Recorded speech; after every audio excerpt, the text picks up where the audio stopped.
Hello, everybody. We're here for another Esfand's Draft Night Extravaganza with Esfand and Neff. Hello. Fourth year in a row. Wow. Actually, you know what's funny is we were talking about this beforehand. We were like, is it the fourth year or the fifth year? And we like had to ignore looking it up, and we just kind of went with our gut and we said it's year 4.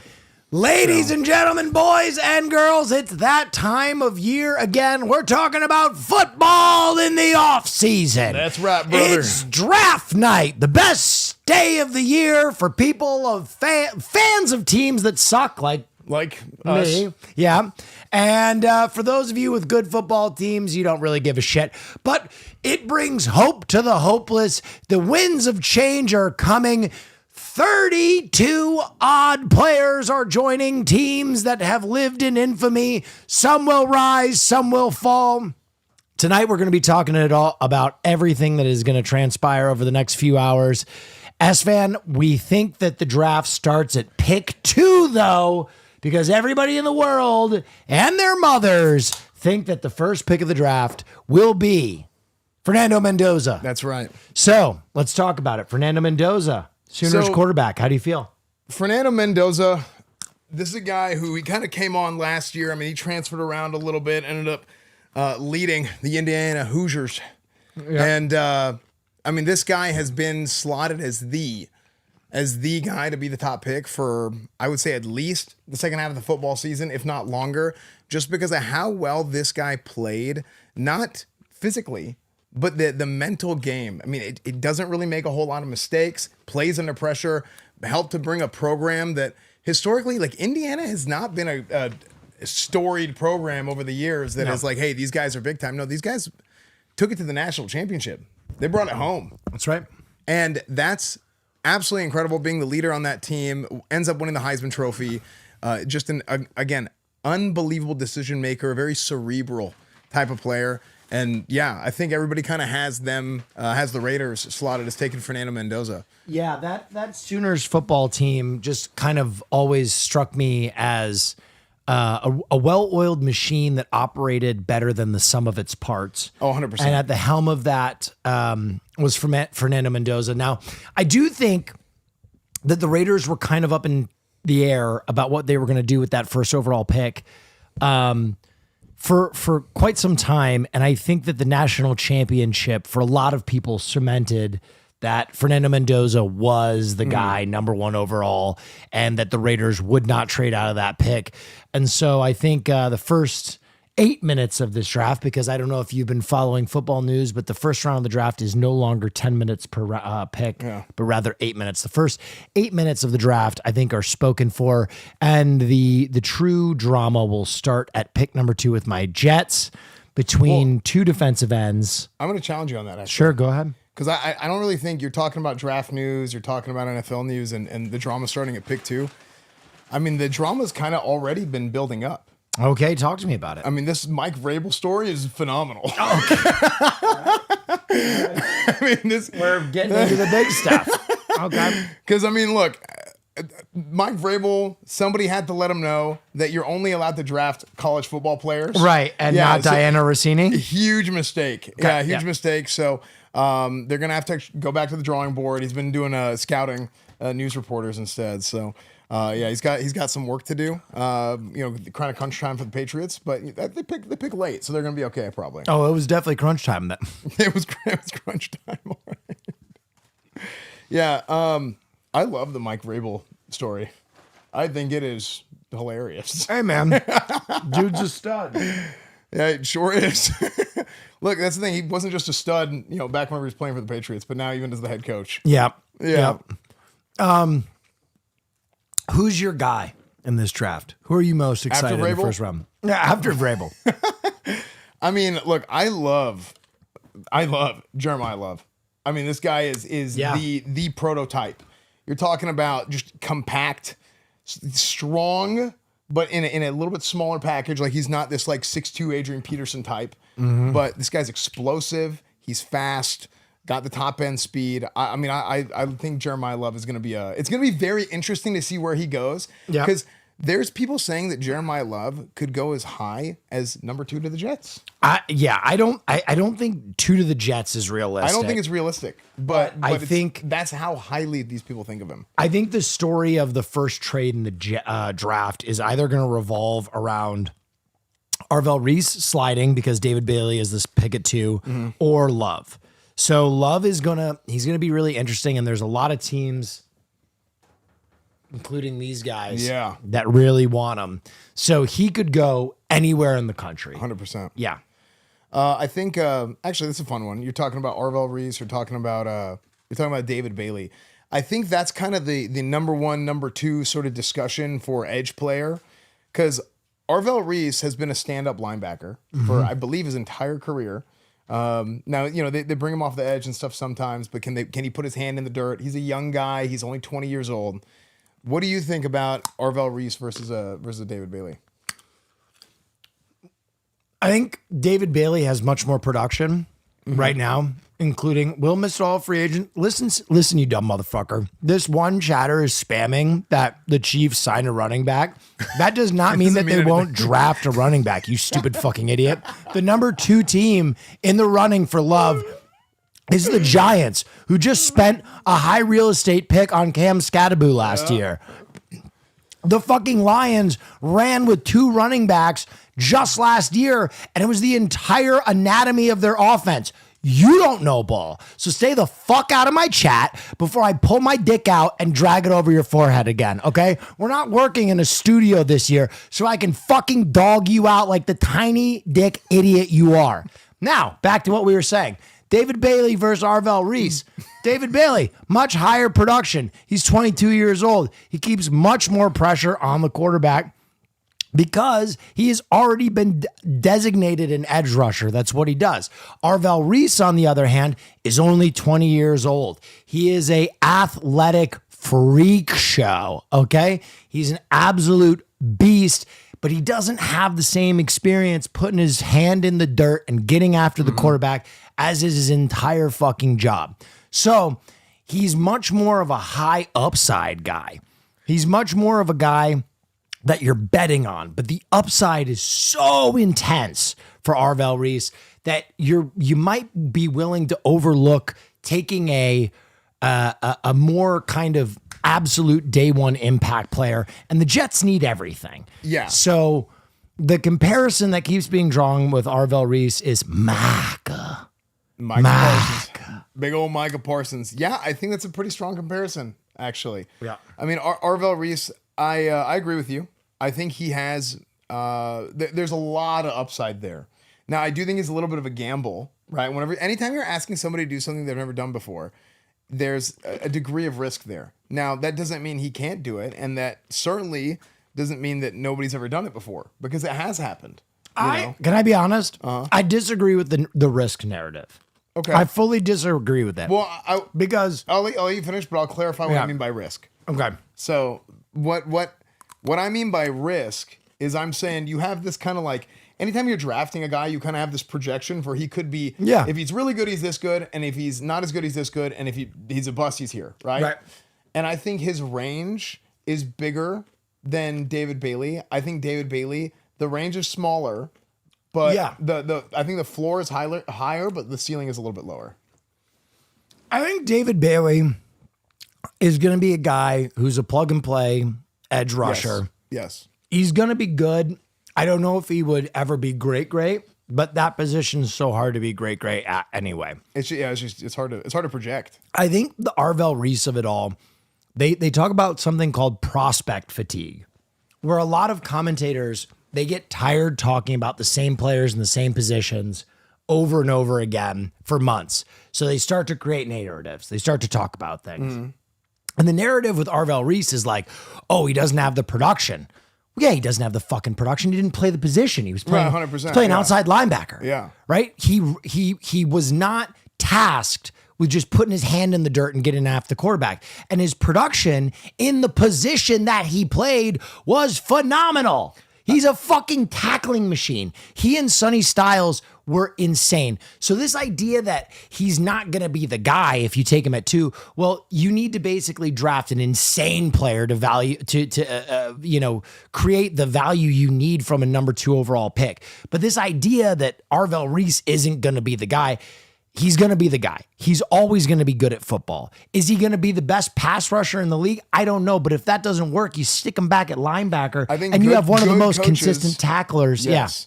Good coaches find a way to get the best out of their players, not just through motivation or whatever, but through scheme, especially whenever it comes to the NFL. Like I think at the NFL level, there's so much. So we always said this, and just in case anybody's new here and doesn't know, I talk about it all the time. So my kind of history with football is I worked in recruiting, and I was like the Swiss Army knife at SMU. I did recruiting. I worked in the weight room at one point. I did video. I did all kinds of stuff. So I used to work at SMU about 10 years ago. I was a walk-on at SMU, got hurt right away, all that stuff. So that's kind of where my football experience comes from. And I was going to get into coaching, and then I got really lucky, and I turned out being a streamer. So with all that being said, we kind of had this thing where it was like in the difference between high school, college, and NFL football in terms of like the kind of impact that a coach can have on a player. It's really, really high in high school, like as like almost like a pseudo father figure or somebody they can really look up to. That still happens in college, but a lot of it has to come from inside by the time you get by the time you get to college. But then by the time you're in the NFL, there's very little of a personal sort of impact that I think NFL coaches make on the players, and you're gonna get what you're gonna get. At that point, it's like all ball. Not that there's none, right? But the players have developed as men enough to that point where they don't grow very much at that point. The one thing I would say though, particularly about Arvell Reese, the dude's testicles just dropped. He's 20. Oh yeah, he can't even drink legally. Yeah. So when you talk about a fully formed prospect, yes, but at the same time, like this guy is only going to get stronger. 100%. He's only going to get faster. His IQ in football is only going to grow. We're talking about a guy that is so young. He is like Sam Darnold young. When you talk about the amount of time he's going to be able to play football, the amount of time he's going to be developed. So I don't know. That's fascinating for me. The last thing I'll say about Arvell Reese is I know for sure all the rumors right now is that if the Jets pass on Arvell Reese, there's like 4 teams that are going to be clawing at their fucking eyes to trade up with the Cardinals to go get him. So whenever I hear that, you go, okay, is there going to be the same rush to go get David Bailey? Absolutely not. So don't try and overthink the board. Don't try and overthink all the other GMs. Go get the guy that's potentially a freak. If I'm the Jets front office, yes, it's a gamble, but so is every player. So is every player ever. You never know when a fucking Laramie Tunsil's going to smoke weed the night before the draft and slide down and become a generational lineman at an unbelievable position of value because he decided to smoke weed on the timeline. All of these players are gambles. You got to make the educated gamble. Speaking of which, it's the dumbest joke in the world, but people still post that Laramie Tunsil video and they'll be like, oh no, whoever, like, oh, Arvell Reese, oh no. But they're like, they're obviously joking, but it's so funny. Dumb joke, but I love it. We got 15 minutes. 15 minutes out. I want to tell you my guy in this draft. Okay. I want to tell you my guy in this draft. Give it to me. I have a few guys in this draft, but one of them, Mr. Lemon. Mr. Makai Lemon. Listen, I'm going to tell you right now, that dude gave one hell of a weird press conference. He was like a snake charmer. Dude, I don't know what that was. I don't know what that energy is. I don't know what that vibe is, but Makai can ball. He's an absolute dog at the wide receiver position and playing out of the slot. He's going to be a monster. It's going to be really interesting to see where he goes because he's a little undersized. And the wide receiver market, the top 3 guys, none of these are perfect prospects, in my opinion. They're all kind of... Carnell Tate is going to be your X receiver. He's big. He's very good. Jordan Tyson has... I think explosive. He's unreal. He's the best wide receiver in this draft by a lot, except He's had injuries. And then Mekhi Lemon, undersized, but he is a dog. Of the three, I think he's the safest bet, ironically enough. Yeah, I think Mekhi Lemon. So I'm very much a let's just see what you do in the field type of guy. But I do think that the way somebody acts and the way someone carries themselves does matter. And with that being said, I actually don't think the interview really means anything. It's more so something to make fun of him for. Right. Like if there's a trend here of this guy being somebody who's just like, I still can't even describe. I can't understand like what he was doing or what that was. But if it's somebody that actually is causing problems, because you might just be like a weird dude. But if you can run fast and you can catch a football, as long as you're not hurting anybody, then I don't really care. There's a lot of weird dudes who play sports. Speaking of hurting somebody, Ruben Bain recently was in some legal trouble for a vehicular manslaughter charge. Was it manslaughter? Or I don't know if it was hit and run. It wasn't hit and run. Let me double check this. I don't know if it was manslaughter 2 or it was from a year ago. Look this up. It's interesting. I don't know if he will slide in the draft, but that kind of feels like the guy that could slide. And I don't know it because it's from years ago and there were no charges. Mm-hmm. But whenever you see something like that and there's so much riding on your pick, he's a guy that originally was going to be a top 3 pick that I think you might see go to maybe like the 7th pick, 8th pick. Yeah, I mean, these things are so interesting because it only takes one team to not take him. Yeah. Yep. It only takes one team. A great example of this is, and I'm going to pull it back years ago, Tim Tebow to the Broncos in the first round. Yep. You know, it only really takes one team to be like, you know what, we're going to take a shot. We lost the broadcast. Did we? Yep. F.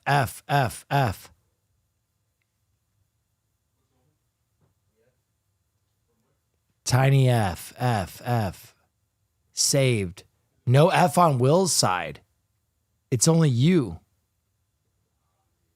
No, it's small F. Good on Will's side. Uh-oh. Check your page. Are you banned?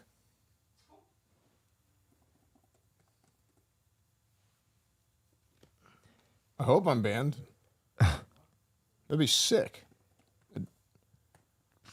I could cause a fuss on social media and double my view count. Why would you be effing and me not? We back. That's so weird.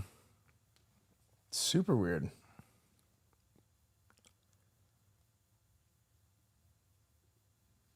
Frick, I was hoping I was banned. Skill issue. Yeah, that's how it goes. Anyway. By the way, do either of you guys want some Wingstop? We have a ton. Yeah, I ordered for 4 people. Yeah, we ordered a lot.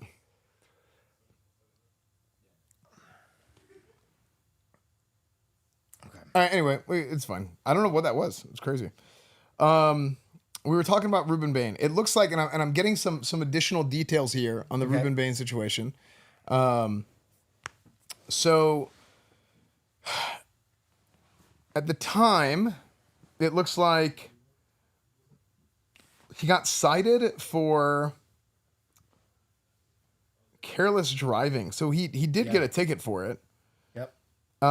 And it resulted in he hit another car, subsequently hit concrete barriers on both sides of the parkway. Bain was one of 5 individuals in the car. One was Destiny Betts, who never regained consciousness and died nearly 3 months later. That's crazy. That is crazy. So he operated his vehicle in a careless or negligent manner, resulting in the crash, but the charge was dismissed 2 weeks before Betts died. So he wasn't, I mean, he got cited, but he wasn't even charged. They didn't press charges. Yeah, but it broke like a month ago. So as I said, I don't think it's going to affect his NFL career. I think it might push him down the board slightly. Yeah. That with his short arms. Yeah, no, the Cowboys would love this guy. Yeah. I mean, look, you want to bring the Cowboys back to the 90s? That's how you do it. You just bring on a guy who killed a guy. do Do you have any guys that you think might slide into the end of the first round? Oh man. So it's kind of funny. The Jordan Tyson thing is interesting because it kind of comes back to it just takes one team. The scare is the injury because we don't know the medical reports. I think Jordan Tyson will go within the first 16 picks, guaranteed. I think it's highly likely. Guaranteed. I think he'll either go high or he's gonna. I mean, he's either gonna get picked in the beginning, middle, or the end of the first round. Yeah. Yeah. No, the thing is, I think it's likely that he gets picked high, but because we don't know what the medical reports really are and just the injury history and everything that comes with that, there might be a lot of teams that are like, you know what, we like this guy and he's worth it, but he's not worth it tonight, and they maybe go after him tomorrow. I could see that happening. Okay. But there is 0% chance that Jordan Tyson falls out at second round. I mean, I think it's a long shot. I honestly think there's 0% chance he falls out of the first, but I could see him maybe being picked last of the top three. Could. Guys that I think could slide into the end of the first round, Ty Simpson is a name I would put in there because you want the 5th year of control. Some team trading back in. From what we hear, a lot of teams want to trade out of this year's first round to try and accrue real estate maybe in the second round or in next year's draft is the big story because next year's draft is so stacked. So if someone has someone that they really like or they want an extra year of control, maybe trading into the end of the first. Some other guys that I have that I think could be surprise first round players, Jacob Rodriguez, okay, out of Texas Tech, who's an absolute tackle machine. CJ Allen. He was the linebacker, right? Right. Avion Tyrell, the quarterback out of Clemson. And then the last one that I could see somewhere in the edge or end of the first round is TJ Parker, the edge out of Clemson. So none of those guys have first round evaluations right now, but I think those are guys that could kind of slide into the end of the first. I think Texas Tech, let's talk about Texas Tech for a second. Yeah. Off of the Jacob Rodriguez thing. I think they're just an interesting sort of case study, similar to SMU. SMU with NIL and everything is kind of, hey, we're bringing it back to the 80s. Okay, we're starting to pay the players and all that. Texas Tech has shelled out to bring in some big time guys over the course of a few years, and it's really panned out. Like you see the talent, and these are guys that Texas Tech, especially defensively, they were unreal. Yeah, and historically, you'd never be talking about Texas Tech defensive players ever. Like there was the days of like the Graham Harrell, Michael Crabtrees, and all that, right? Yep. Wes Welker was from Texas Tech, I believe. So you had all you had all this, right? And was it Wes Welker or Danny Amendola? Either way, it doesn't matter. You had all these guys offensively that were at Tech historically, but now having these defensive guys come up, like a David Bailey, like a Jacob Rodriguez, it's kind of exciting to see. And it kind of goes to show how talent gets distributed in college, and kind of how people get put on display and how people get enabled based on what is on their team, who their teammates are. So when you have a guy like a David Bailey, who's a highly productive player, that's going to open up the rest of the D line. That's going to open up the linebackers. Hey, we're going to take on a double team. Well, Jacob Rodriguez is going to come in and on that run fit. Yep. You know, because a lot of what they're running now is they're running essentially like nickel defenses and stuff with 4 down. There's a lot of movement that happens, but they're essentially basing out of nickel defenses. A lot of schools are. Yep. And having Jacob Rodriguez come in and being able to, I think he's a beneficiary of what happened with David Bailey. I think you went down again. Interesting. It's Twitch. Is it Twitch? Everybody says YouTube is. I saw people saying YouTube is fine. Twitch issue. Golly. Twitch is dying. Go to YouTube. Wow. What the heck? That's amazing. How down is it? My internet is not going down on my No, laptop. no. How down is it? They say it's from Twitch because I watch on Kick and like Twitch crashing out. That's crazy that we can't even keep a broadcast up. Let us know when we're saved. All right. Okay. Question for you. Okay. Do you know who your betting odds player is right now for the Cowboys to select? I'll give you a hint. It's a quarterback. The betting odds for the Cowboys. Yep. Corner. They think they're going to take a corner. I don't know who they would take if they're taking a corner. Jermod McCoy, Okay, who is probably the best corner in the draft, but again, Tennessee, has had right? had some injury issues. Kept him out of play last year. Okay. Yeah, Jermod McCoy, you brought up the injury issues, but he's a guy who's kind of, if he's healthy, he's the whole package. Yeah. Really, really good player. So that's the betting odds player. But the other narrative around your Cowboys is that they're going to trade up for linebacker out of the Ohio State, Sonny Styles. How do you feel about that? I think so. So this is actually a really interesting, and I was thinking about this earlier this morning. It's a very interesting scenario because the Cowboys, Jerry Jones, they love the big signing. They love the big show. Yep. And Sonny Styles, this guy murdered the NFL Combine. Yeah. One of the best combines ever. If Absolute not freak the of nature. best, yeah. Yeah, if not the best. Like, so his brother, he's a safety. Sonny Styles is like 5 inches taller, 40 pounds heavier, ran like a 1/10 of a second slower in his 40, and jumped like 8 inches higher. Yeah. So I should tell you everything you need to know about how unbelievably athletic Sonny Styles Jr. Also, is.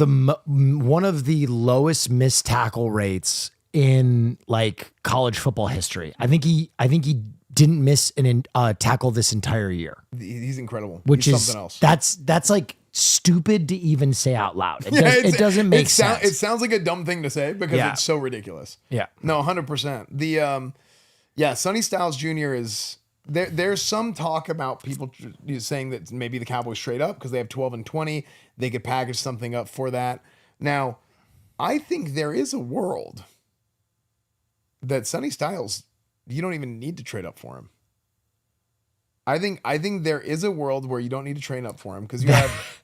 I don't believe that is Esfand. That is a crazy world. I'm just saying. I think there is a world because if you look at who's picking, right? Yeah. Okay. If you look at let's go. I'm over looking at the board. Let's go over the draft order. Obviously, we have the Raiders. Raiders are going quarterback. They're going to go quarterback. You have the Jets. Defensive end, Bailey. You have the Cardinals. They trade. I think they might trade down 1 or 2 picks. That's Arvell Reese going next. Okay. Then you have the Titans. I think Love will go in that next spot, but I'm just listing off players. Mm-hmm. I do think that if Arvell Reese is taken at 3, I think that maybe Sonny Styles could go there Yep. because they do need linebacker help. Yep. Giants. They take Sonny Styles if he's there. I think the Giants might go offense. Okay. Because they're kind of building up an offensive sort of, they got a young core there. Sure. So I think they could go offense. I think not only if they want to go like a receiver or if they want to go running back, I think they could also go O-line. Right. Because they really want to focus on like building around Jackson Dart. The Browns, same thing. I think the Browns have to go O-line. Yep. The Saints at 8. Saints at 8 potentially would take Sonny Styles or Caleb Downs. I think they will go defense. I think the Rams at 13 would take Sonny Styles. But the Cowboys have 12. Yeah. So I think there is a chance that Sonny Styles goes to the Saints. I think he could go to the Titans. I think, man, he could go to the Commanders maybe. But I think the Commanders are going to want to go. I don't think he makes it out of the top. I'll be honest. I think he's gone before pick 7. I mean, it's possible. It's possible. I mean, I think anything's possible, right? I think he is. Every year there's a huge draft riser. I think he was this year's draft riser. I would agree with that. Browns taking QB again, says Phil. Ow. Cinema. Dude. Absolute cinema. The Browns just go quarterback. 10 of their 42-man roster is all quarterbacks. Ladies and gentlemen, and with that being said, the fireworks are popping off. The fans are assembled. The NFL draft in this year of our Lord 2026 is starting. It's time, The boys. terrible towels are out in Pittsburgh, and in just moments, the Las Vegas Raiders will be on the clock. On the clock. Yes, the Raiders right here. You know, chat, we've found this hat, this authentic, all the stickers are on, Raiders, new era, 59.50 hat at Goodwill for $6 yesterday. Yep. Yeah, when we built our set. So, yeah, our set that we built yesterday, we've been preparing for the show for all of 24 hours. It's been incredible. A lot of hard work went into this. No, memes aside, actually, just to talk about the set, you guys will notice we're doing this at home. This is actually at my house instead of We Play this year. And, look, money's tight. You know, that's kind of what it came down to. But I think this set is incredible. I think we did an absolutely phenomenal job. Before we get started, I just want to give a shout out to the crew. Obviously, Will, myself did some work, but the crew, Philly and East, and the Some girls, work? Motherfucker, I made that entire Blitz cabinet. We didn't look. The Koreans did this. The girls did this. I helped with that. We played the game. We didn't do that much. All right. No, but no, we look, obviously we did some work, but the crew, everybody helping us out yesterday, it couldn't happen without them. So huge shout out to East and Philly and the girls for helping us out. It was big time. Yeah, we can't wait for Esfand to release his own version of 5 Hearts Under One Roof Korean dating simulator. Where every scenario will eventually just lead you going back to your computer and playing World of Warcraft. Arenas, just doing PvP. Dude, you should do that. You should do a choose your own adventure. And they all, no matter what, it's all where it's just always you back getting to Gladiator. That's the true heart we're looking for. Yeah. Yeah. No, seriously, we're super excited to be doing this. We both love football. We love you football fans on Twitch. We know you guys exist in a minority. Sports aren't the most easily received on this platform, but to those of you who show up to all of our football stuff, thank you so much. Yes. We appreciate you. We worked our fucking ass off. I think it was 15 hours solid yesterday, no sleep, to get this set up and running. And ladies and gentlemen, with that, Roger Goodell is on the stage. Everybody start booing. So digitally booing this man. Commence booing. Boo. No, I think, how do you think he feels about that after all these years? I think he loves it. I'm starting to think he likes it. Yeah. Yeah. I think when a meme is that, set in stone, you just kind of go with it. You just got to go with it. Last storyline I will talk about before we get into the actual draft is the best of the rest wide receivers, which I think could be a surprise as early as 16. We're talking about Aamoir Cooper Jr. and Kevin Concepcion. KC, the Immaculate Conception. Yes, KC Concepcion. So these two guys, I think, are phenomenal wide receivers who, even though on the big board, they're around the 30s, round 2, I think both are going to slide into round 1 and both could surprise you how early they're taken. Yeah, I think so. I think that's a totally valid take. It kind of depends on when the other receivers go. I think anytime the first player, whoever is at the top of the leaderboard at a position, gets taken, it gets everybody who wants that position start to sweat a little bit. It gets them all sweating a little bit and saying like, okay, maybe we do need to take a receiver early here. Yeah, maybe we gotta send it here. I was hoping to get KC Conception in the second round, but look, 3 other receivers have been taken. I don't know, man. Maybe we just got to send a receiver now. And that could happen. I mean, who knows? The Jets. I think the Jets at 16, if the top 3 guys are off, I think they go Aamoir Cooper Jr. I don't think they wait there. I think they are going to take a wide receiver in the first round no matter what. They've been dealing with this problem for so long. I think they want their wide receiver too, and they're going to do whatever it takes to get him. And if that's Aamoir Cooper Jr., they're not going to second guess it. They're just going to take him. They're just going to send it. Yeah, we'll see what happens. Are they doing the festivities right now before the oh, no, there you go. There's Terry Bradshaw coming out. I thought they were, dude, you know what's crazy is it's like, make the damn pick already. Yeah. they're doing all this fanfare for the Steelers, but part of me thinks it's cool By the way, Haas, if you are watching, can you please reset the pick clock? They are not on the clock yet. They've only started the festivities. Yeah, we should have a festivities clock at this point.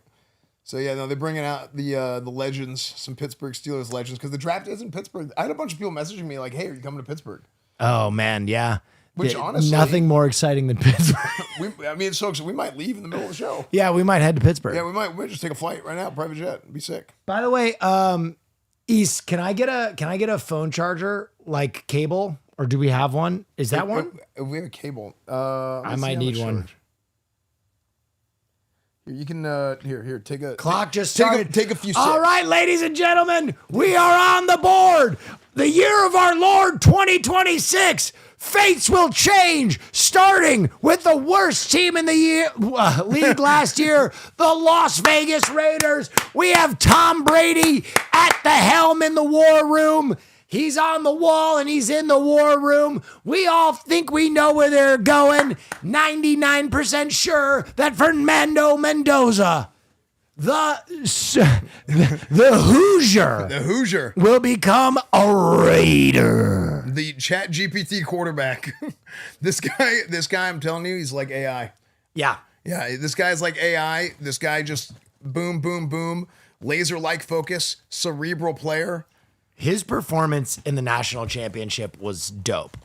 That one goal line thing he laid out for, where he got his head cut off, dude, was so awesome. Yeah, that's the thing, because this guy is like, he's not super big, not super fast, not super strong, doesn't have like an absolute cannon of an arm, but precise, unbelievable accuracy, and he's an unbelievable decision maker.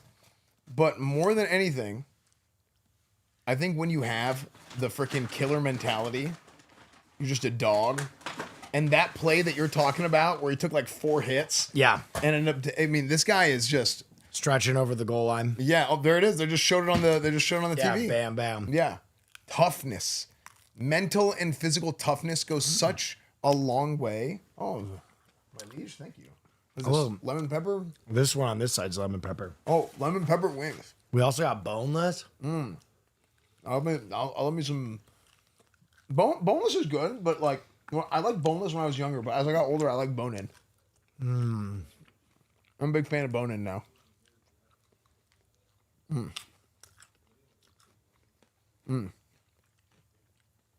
But wait, I'm looking at myself on the screen. I kind of look like a Raiders fan. Like, don't I kind of like look like the part? Like, I think you can pass as a Raiders fan. I think, dude, I kind of look the part. Someone in chat said lemon pepper with honey mustard is the way. So I'm going to try that right now. Send it. Chatter, you convinced me. Give this a dance.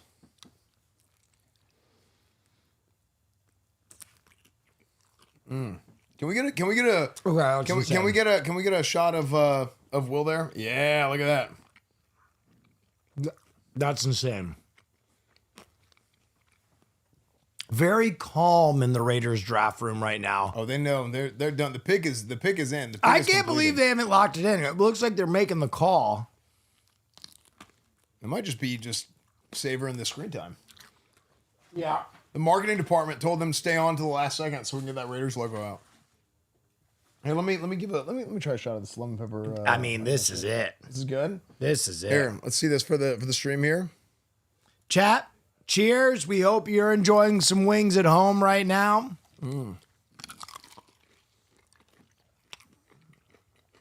all my football fans. Oh yeah. I'm eating Shake Shack. Hell yeah. Oh yeah.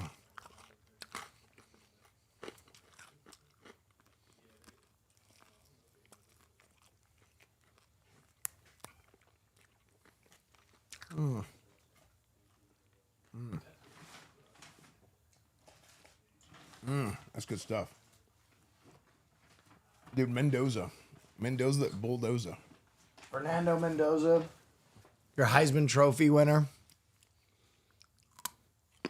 Your leader for The pick is in! The pick is in.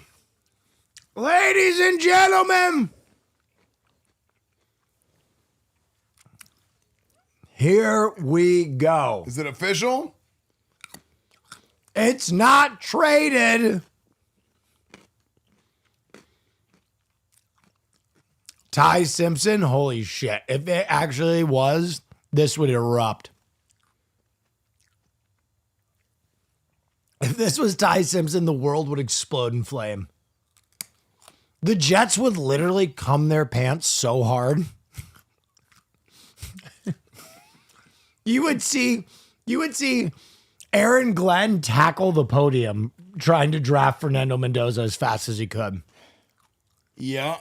All right, they're hugging. Here it is.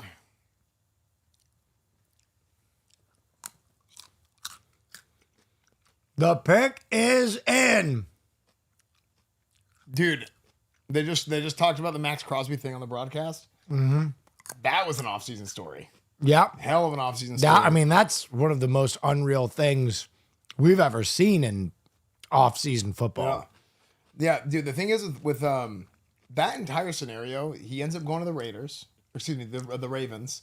From the Raiders. Yep. And think about how weird that is. Like, the guy asked for a trade, ends up going to the Ravens, just celebrating. And they find out that they can get someone else cheaper. Well, I think he failed his physical. That's what I think, because it was the next day. You think it was BS? 100%. I don't know. Everybody said it's bullshit. Everybody has basically said that the Ravens figured out that they could get Max, or they could get the guy from the Bengals on a cheaper deal, so they just fucking cooked it. Hendrickson? Yeah. But how do you... Fernando Mendoza! It's official, ladies and gentlemen. Is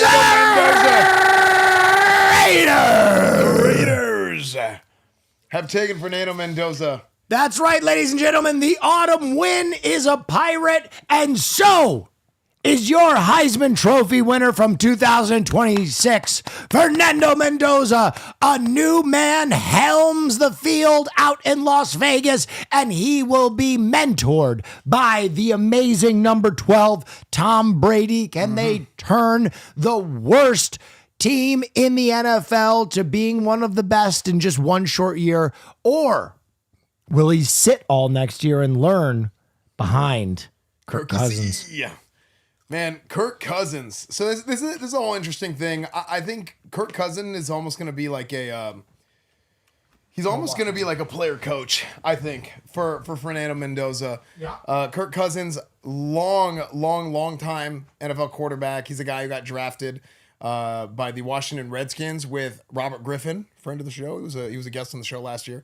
But yeah, Robert Griffin, RG3 was supposed to be the big pick. They took Kirk Cousins as like an insurance policy, basically. Unfortunately, RG3 got injured. Unbelievable player. Kirk Cousins came on, kind of made a name for himself, and has been a very good quarterback over the course of the last almost 15 years in the NFL. I don't know how many years it's been, but Kirk Cousins, I think, with the Raiders, his story with the Raiders is going to be almost as like a player coach coming in, really mentoring Fernando Mendoza. And of course, like you mentioned, Tom Brady is a part owner. Actually, Tom Brady is a part owner of the Raiders now, and I think that guy has football just oozing through his veins. Yeah. This guy sweats football. This guy shits football. This guy pisses football. I mean, everything is football with this guy, and I don't know if he can help himself. Yeah. But to want to come and mentor and kind of offer any sort of advice or help that he can to a young guy like Fernando Mendoza. So that's going to be a very fun thing to see. Yep. And ladies and gentlemen, now it is time. Jets fans around the world, the regular season is suffering, but the off season is our time to dream of a future to come, our time to have hope for these young players that might lead the worst franchise in sports history. Ladies and gentlemen, the Jets are on the clock at pick 2 with only 3 minutes remaining. Now, I think there could be a trade, but not likely. I I think you are likely to see either Arvell Reese or David Bailey join the Jets as a defensive edge. You can look inside the Jets wardroom right now. That's what we're seeing on our TV. And they are on their feet. It looks like they are making calls. It is not as relaxed as the Raiders' head offices. By the way, in case you're asking about the time, I see a lot of you asking about the time. They have changed the amount of time each team has to pick from 10 minutes to 8 minutes. So this draft is going to move much quicker. Ladies and gentlemen, there is not a trade. The pick is in. The Jets have made their selection, and we will learn the first of the 4 young men that the Jets are going to take in the first 2 rounds of the 2026 draft that will hopefully lead this franchise with Geno Smith, who never rolled back to the fucking promised land, baby. Danhausen uncursed the Jets this year, and just like every goddamn year, I believe. What do you think right now? What does your gut tell you right now? David Bailey. David Bailey. David Bailey. Not Arvell Reese? Not Arvell Reese. I think they're going to go Arvell Reese. Okay. I think they're going to go Arvell Reese. Let's see it. Winner or loser takes their penis out. Okay. I think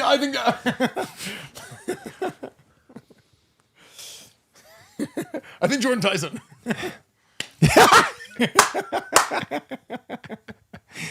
I think they're going to pick a kicker. They're going to go kicker. They're going to go. Then somehow you get it right. Frick! I just wanted to take my penis out. What? Let's see.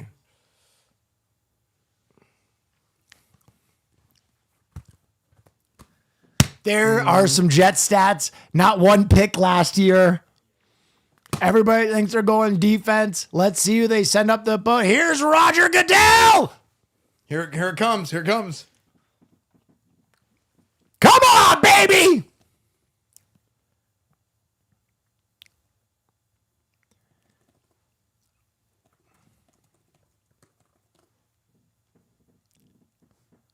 And the pick is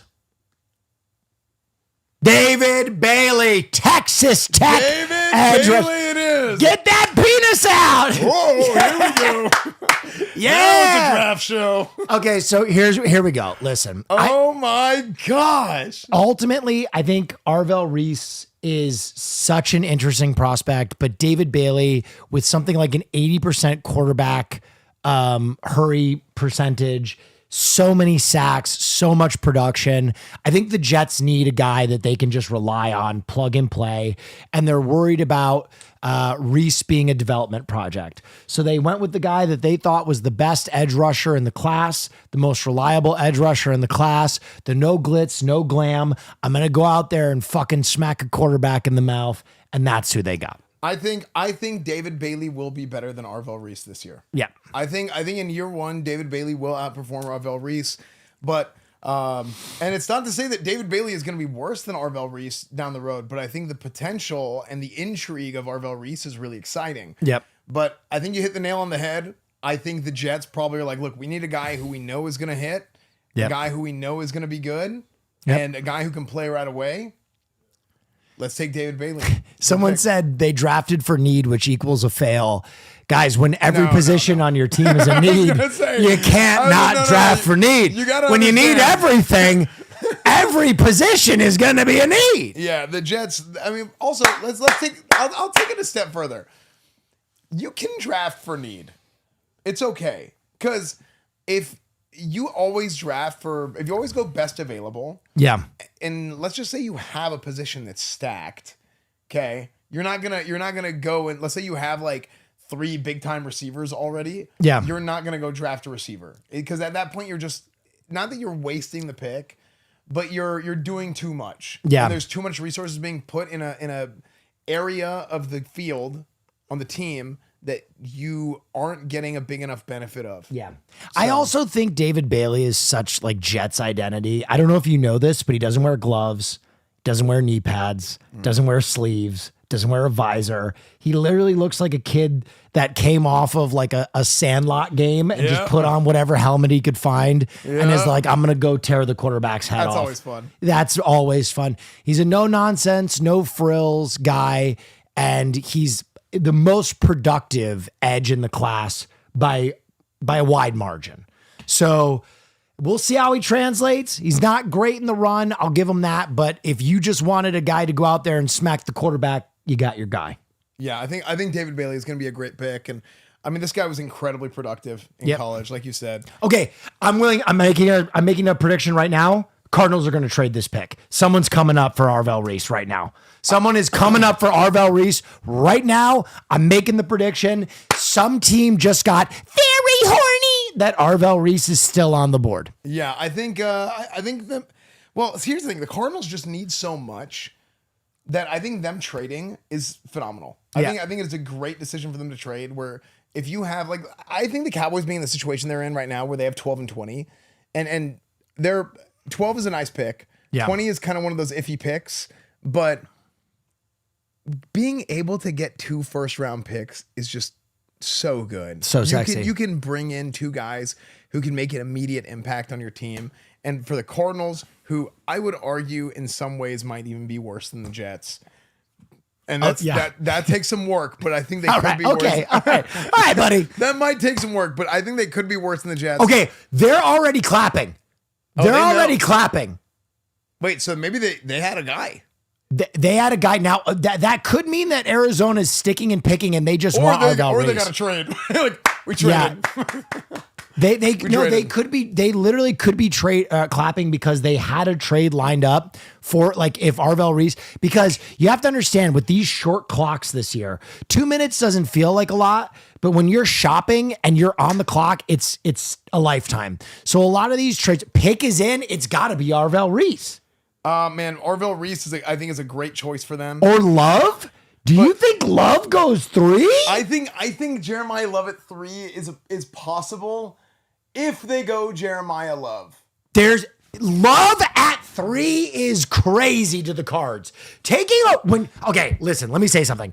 When you need everything, a running back at 3 is fucking insanity. Now, yes, but to be fair, if everybody on your team sucks, what is the one position that needs the least amount of help from other people as a skill position? It's probably running back. Because wide receiver, you need help. The quarterback's got to get the ball to you. Yeah. And now you always need O-line. The real answer is O-line to that question.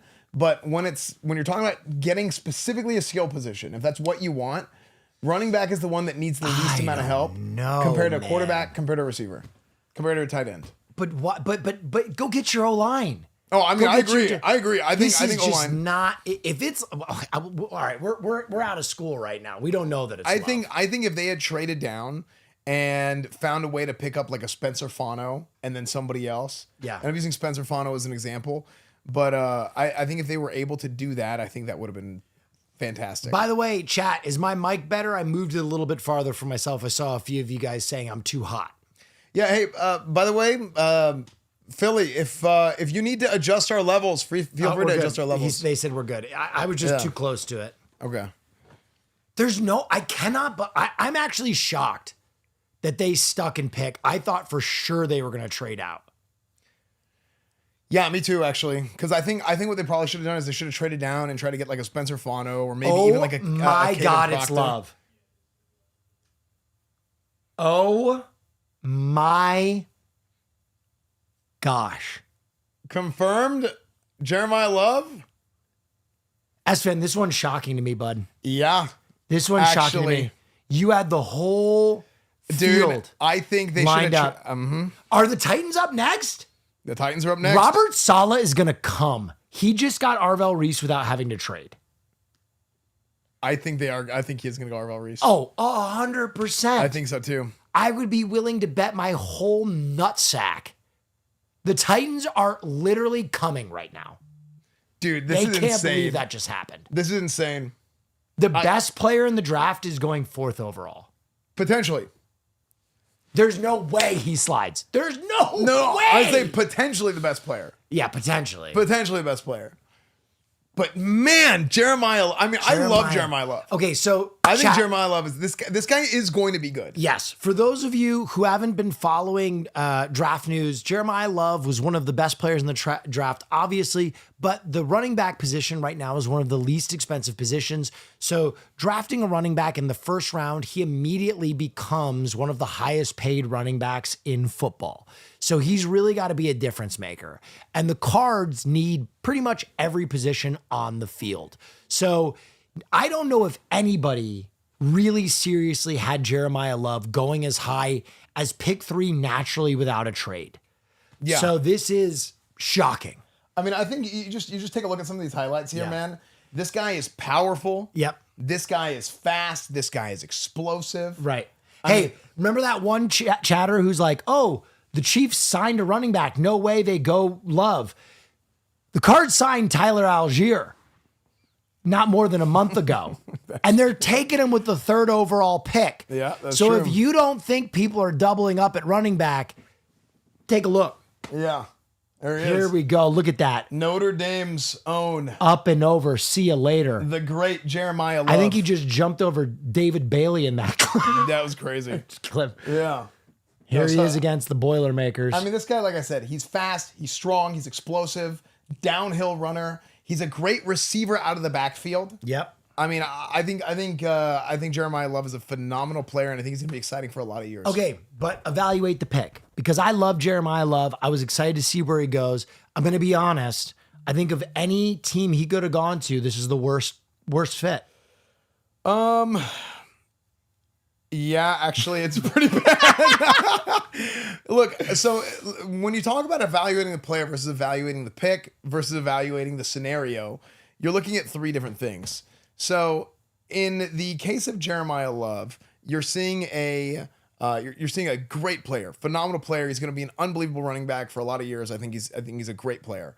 Now, when you talk about the situation, not so good. Not so good. Now, I think it's better than like a receiver or quarterback there. I think you also got to talk about the situation for fantasy people because everybody thought Love was going to be your big rookie fantasy pick next year. Now, all of a sudden, is he still that big fantasy pick? Because what is his production going to be like without a quarterback, without an offensive line, without wide receivers? He's pretty much the lone target in Arizona. Yeah. With no one to help him. They don't even have a quarterback. Dude, here it comes. The Tennessee Titans are about to nut on the. Let's go get a look at Robert Saleh's bald head. When they picked Jeremiah Love, he said, Inshallah. Yeah, he did. The only fucking Muslim head coach in the NFL is thanking Allah right now because they just had the best player in the draft slide to him. That's got to be God's will. Yeah, no, this is going to be a big one. Yeah, this is going to be a big one. This is going to be big time seeing what happens here. I mean, Robert Saleh, he, former Jets head coach, ended up being at the Tennessee Titans right now. He's a defensive guy, isn't he? Is he? Oh my gosh, we have a shocker. We have a shocker. Carnell Tate. Carnell Tate. Is this official? Is that confirmed? Is that confirmed? Okay, guys. Here, can you hand me that? I want to say something right now. This is the official consensus big board. We're ripping it up. The official consensus big board is absolutely fucking gone. We are off the map. These head offices said, hey, we see how you evaluated these players. Go fuck yourself. I am shocked that a defensively minded head coach had a guy slide to him and he was like, no, we need the wide receiver. They must have really had Carnell Tate on their board. To be fair, they do need receivers. Absolutely. They do need receivers. They also need to go back to their old logo. I don't know what the hell that redesign is, but I mean, dude, the Tennessee Titans. What did you want passed to you? The keyboard, please. Oh, sure. But yeah, the new Tennessee Titans rebrand, like, what are you doing, man? Like, over modernization of design. Like, I like the two, like, look, where is it? Look at this. Can we, production, are we on me? Can we get on me real quick? Look at this. Yeah. Look at this. This is beautiful. Yeah. San Diego Chargers St. Louis Rams, the Washingtons as well. So look, I love the old look. I mean, you can see all these teams with their old logos. They have like kind of like that 3D-ish look. Esfand, they can't see that at all. They can't see it? No. Well, okay, so let me just say, I love Carnell Tate as a player. I absolutely adore him. But I think some of these evaluations have been kind of shocking at the top of the board. Yeah, I mean, I think it's definitely going to be something that. I mean, it's something that has at this point kind of begun the snowball effect. Yeah, well, I'm going to tell you right now, of all the draft guys, Mel Kiper, et cetera, I'm going to be willing to bet you that no one has a perfect draft anymore. 4 picks in from all the experts, which is, usually they're pretty good up until around pick 5, 6, 7. Those early ones you can kind of lock in as chalk. This has really been way different than I think people expected. Carnell Tate, wide receiver out of Ohio State, going to Tennessee. Man, Carnell Tate, a lot of people have this guy as like a solid. A lot of people see this guy as probably the most surefire pick at receiver. Not necessarily the guy who has the most potential. I think that's probably Jordan Tyson. Yep. But Carnell Tate played at Ohio State, played at a high level. Great size on this guy. He's almost 6'3". He's a little bit underweight. Like, I would like to see this guy put on another like 10 plus pounds, maybe 10, 15 pounds at the weight he's at, or the height he's at. But Carnell Tate can play football. He can. All right. Dude, this clock is absolutely flying. I'm glad we didn't have guests this year because we couldn't have talked to him. It's moving too fast. Ladies and gentlemen, the New York Football Giants pick is already in. They insta-locked. And so a lot of people, had a lot of different ideas where they were going to go. A lot of people were talking about Love to them. Love is gone. A lot of people... now you have a player in Arvell Reese falling to them that they could go there. I mean, they have a lot of needs. They're a team that, needs defensive line. They need offensive line. You still got your best defensive line players. You still got your best offensive line players. You got your best cornerbacks. I could see Reese going to the Giants, though, with huge value upside to them. You almost can't pass up on that value at pick 5. I mean, I'll be honest. I think the Giants are going to go O-line here. Really? Yeah. I think the Giants... If they go O-line and pass Reese, then we're in the upside down. I think they're going to go O-line. I could see them taking Spencer Fano. I think it could be Arvell Reese number 1 or Sonny Styles number 2, but I don't know. I think that they're going to go... The reason why I think they'll go Spencer Fano, offensive tackle from Utah, is because Spencer Fano is...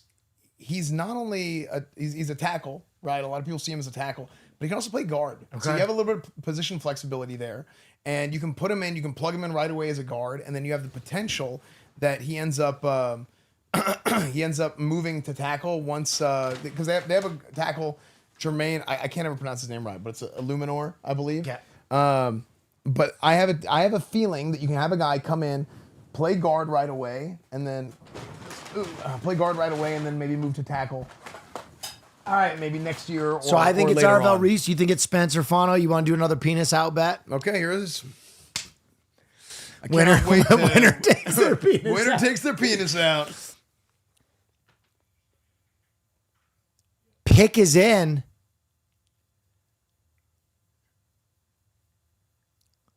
Winner takes their penis out. Loser shows hole. Chiefs are trading for the 6th pick. Wait, Chiefs are trading. Okay. Okay. What are we behind? We cannot be. We're not. No, behind. this is the live broadcast. The internet is absolutely cracking. Okay, ladies and gentlemen, we have a lot of information. It seems as though Arvell Reese is heading to the Giants, and the Browns have traded pick 6 to Kansas City, who a lot of people thought they would target Love, but now Love is gone. Are they going after Bain? Are they looking for a new defensive end? Is Bain going to Kansas City, or could it be Sonny Styles? Man, Man, the Chiefs' needs. I feel like this is actually kind of out of character a little bit for the Chiefs, because the Chiefs, to me, kind of just like sit there, let the draft happen, and somehow manage to get like the fastest player in the draft every single year. Yep. So the fact that they're moving up is really intriguing. But there are a few like top-notch players still on the board. Ruben Bain is one of them. Yeah. Ruben Bain is one of them. So Arvell Reese is. Do we have confirmation for sure that the Giants have Arvell Reese? Yes, it sounds like we have confirmation on Arvell Reese. It's not on the TV right now. The TV's on TV timeout. But I will say this, the other thing we got to talk about, the Browns now in 2 successive drafts have trade down to massive effect. The Browns got an absolute king's ransom last year for trading out of their pick. We don't know the return from the Chiefs, but it is absolutely crazy that the Chiefs are trading the Browns. We have to see what the Browns got. The Browns made out huge last year with their trade down, and they ended up taking two quarterbacks, of which neither will start next year. Deshaun Watson, I think, is your guy going to start fresh off the massage table and onto the gridiron. Yep. So where the fuck they're going with whatever the pick that they've acquired? Wait. What is happening? Wait a minute. Stop. Did I just see someone? There's no way that's a real pick. I need to update. The NFL app is absolutely shattering right now. They took a fucking TV timeout in New York and everything's delayed. The hell, New York? Dude, imagine New York managed to blow the draft again. Yeah. I saw a potential leak that the Chiefs went cornerback. You could see it. I can't. You could see them going corner, actually. Because trading up, though? But no, I don't think they should have traded up for it. But I could see them going corner. That's what I have on my list as one of their needs. I mean, they need help on defense in general, right? They need help in the pass rush. They need help in the defense secondary. I'm telling you right now, ladies and gentlemen, we've been doing this for 4 years. This is the craziest NFL draft we've ever done. This is so off the script. Like, you are seeing things that no one predicted, no one talked about. Yeah, I mean, I think the first few picks was like kind of maybe this is like a scenario where this happens, maybe, but man, once we get to pick 4. Oh, they traded pick 974 and 148 to move up to 6. What? Yeah. Oh my golly, Miss Molly. Hold on. We gotta confirm some of this because we're going off a chat.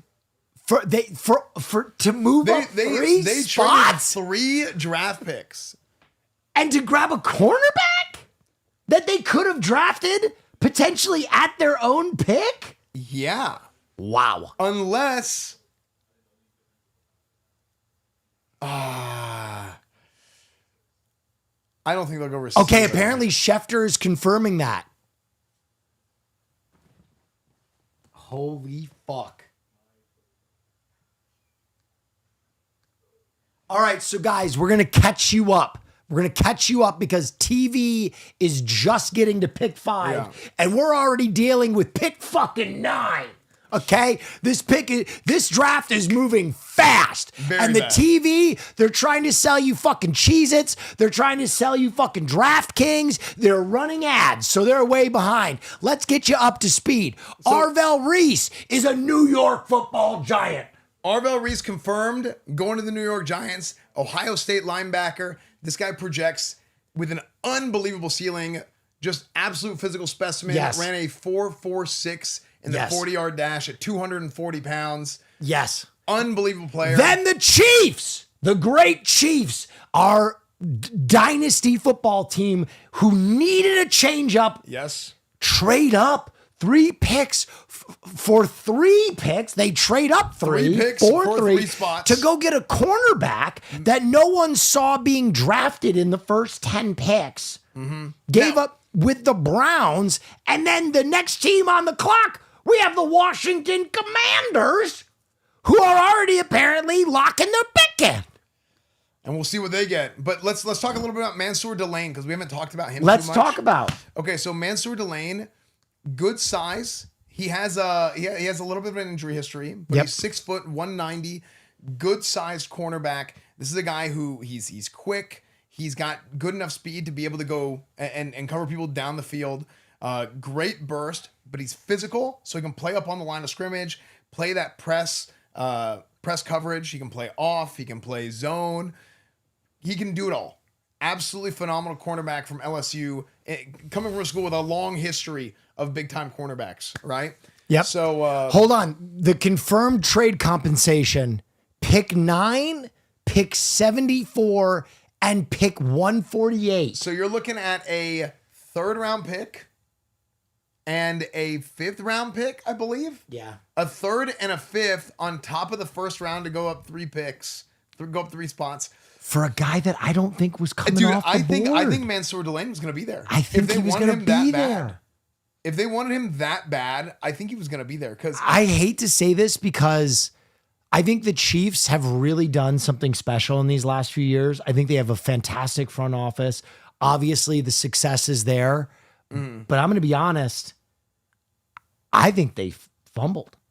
Yeah, I think this is a bad pick. I think he's a great player, and I think he's going to be good. Yeah. But I think the situation and what you're giving up for it. Yeah. Whenever he probably was going to be there. Yeah. Now maybe they were scared of. In what universe did you think today we were going to be saying that the Browns fleeced the Chiefs? The draft is awesome, man. Dude, here's the concern. The Browns wanted to trade down, Yeah. but then you had the Washington Commanders and the New Orleans Saints as the next 2 picks. Both of these teams need help on defense. Both of these teams need help in their secondary. Now, What about the Browns trading down, picking up 3 picks, and then getting Sonny Styles? that's possible. Dude, the Browns might have just made the biggest play of the draft, and we're going to find out in about 10 minutes. Yeah.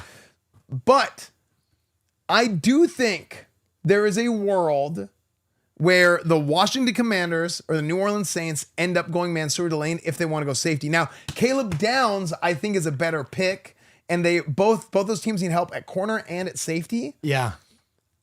I think they probably would have gone Caleb Downs over Mansour Delane. However, maybe they just did not want to take that risk because, to be fair, the Chiefs don't have that many holes. That's right. I mean, they only got one. You got to plug those holes, baby. They don't And have- the crazy thing is, because of TV timeouts, the live broadcast is just getting caught up to the trade that happened like 10 minutes ago. Right. So I So think you get the real deal Yes. right here on this show. And Chad. I think the NFL is panicking because they shaved the pick time to 8 minutes. And I just don't think they've been able to keep up with the actual action at all. Yeah. I think I think they cut down. Well, a lot of the time on TV, like you mentioned TV timeouts. Yeah. Like they have like different packages they want to show for the players. They want to give a proper, they want to give their coverage, the TV coverage. Yeah. Now we're going to do what we do. And a lot of what we do is we like to talk about it as it happens. We're online, we're on the internet, we're social media. So people are talking about stuff on Twitter, people are talking about stuff online. We're online. Yeah. So it's a different sort of environment. So we don't really follow the same sort of media timing that you'll see on TV. This is Twitch. This is in my upstairs. This is in my. We're doing this show out of a storage closet. Do you guys? Ease, can you come here real quick? By the way, I just did the math. Someone sent it. You want to hear something crazy? I think Jeremiah Love, taken at 3, will make more than Kenneth Walker on his rookie contract after being the MVP of the Super Bowl. That is insane. Is East here? East, can you come here? Wow. Look, guys, we're doing this show out of a storage closet. East, Yeah. Can you take the main cam and just pan it over? And I just want them to see we do this show on main camera production. We're doing this out of a production, like out of a what is it? Storage closet, basically. Okay, this is not a production studio. Yes. We built this in a day. Okay, this is And Twitch. people keep telling us, Will, Esfand, come out of the closet. Yeah, and but we we're just refuse. not ready. We refuse. We're not ready. But yeah, so and a lot of people ask, is this real brick? Absolutely, it is. Yes, we laid that it is last real night. brick. We laid it last night. Everything was done yesterday. We went out and we did that. It was a great Side stream. note, Commander's pick is in. They didn't trade. By the way, production guys, do we have any beers? Can I just have one beer to take the edge off? We got some White Claws in the fridge downstairs. Would you grab me one of those? Thank you so much. That's perfect. I think it's in the other fridge. There it is. Oh my gosh. Sonny Styles, Commanders. I told you, man. No! I told you, man. Sonny Styles is that guy. No! The best linebacker in the draft, Mr. Automatic Tackle, is going to the District of Columbia. Frick! Okay. You have to pull your penis out 3 times. He's got 3 penises. The Hydra. Dude, God, okay, so I'm a Cowboys fan. So Sonny Styles is here to terrorize the division for freaking the next 10 years. Yep. Sonny Styles was who I really wanted for the Cowboys. I think the Cowboys need help at linebacker. Yep. They need help at linebacker, pass rush, corner, safety, GM, owner, fan base. They just need help across the board. Yeah. But Sonny Styles, this guy is the most intriguing prospect, I think, in the entire draft, because this guy is just an absolute freak of nature. I think Big, strong, fast. I think of any rookie, his day one production is going to be the best. I think so too. I think starting week 1, Sonny Styles is going to be a guy where immediately they're going to be like, Jesus Christ. Oh, this guy's 100%. flying around the field. I mean, he's going to show up, and it's like, I think it's going to be akin to kind of what you got with Myles Garrett his first year. Different position, similar type of situation. Where Myles Garrett came in his first year and was that he looks like the guy with his shirt off looks like a damn superhero. Yeah. Yeah, he looks like they should just say Marvel Comics underneath him. Wait a minute, did I get bad info? I thought that they said that it was locked in, Sonny Styles to the Saints, but now I just saw a different name. I don't know if that other second chatter. Let me do the research here. Okay. Let me double check, because maybe chat steered us wrong. You said they take Sonny Styles, and I immediately just got upset. Because Okay. They're confirming. They're confirming. Congratulations to the Washington Commanders. I think there was just one chatter that was really hoping that they picked Jordan Tyson. Because I saw that in chat and I was like, really? Yeah. Oh, wait a minute. They're saying that Jordan Tyson is the pick to the Saints. So the Saints already locked in and picked. Oh my gosh, this broadcast is so far behind. Yeah. Yeah. Thank you, Ease. I picked the right jersey. Hey, Paris Saint Germain. PSG. You want BSG? Hey, also this show is not sponsored, so Yeah. Hey, these are non-branded alcohols for Will. hey, Arizona Twisted Tea, sponsor us next year. We'll drink a whole case. Not Arizona. Is it not? I don't think so. I think it is. No, it's Arizona Sweet Tea. I think Arizona makes this. No, you know what? This is made by Disney. Huge shout out to Disney for the alcohol. Who makes this? I think it's Arizona. I think that's a Twisted Tea product. Is it? God, man. I don't think so. White Claw You know what? Surge Lime tastes. It is. This is Arizona Twisted. It's It's not a real brand because we got no sponsors. Frick these guys for no This sponsors. tastes like mop bucket water. But if they paid me, it would be the most delicious beverage. Who does pay me is Red Bull. So huge shout out That's a Red Bull. quality beverage. That is a quality beverage. That's a quality beverage. Big Red Bull guy. They brought in this thing, which is full of Red Bulls.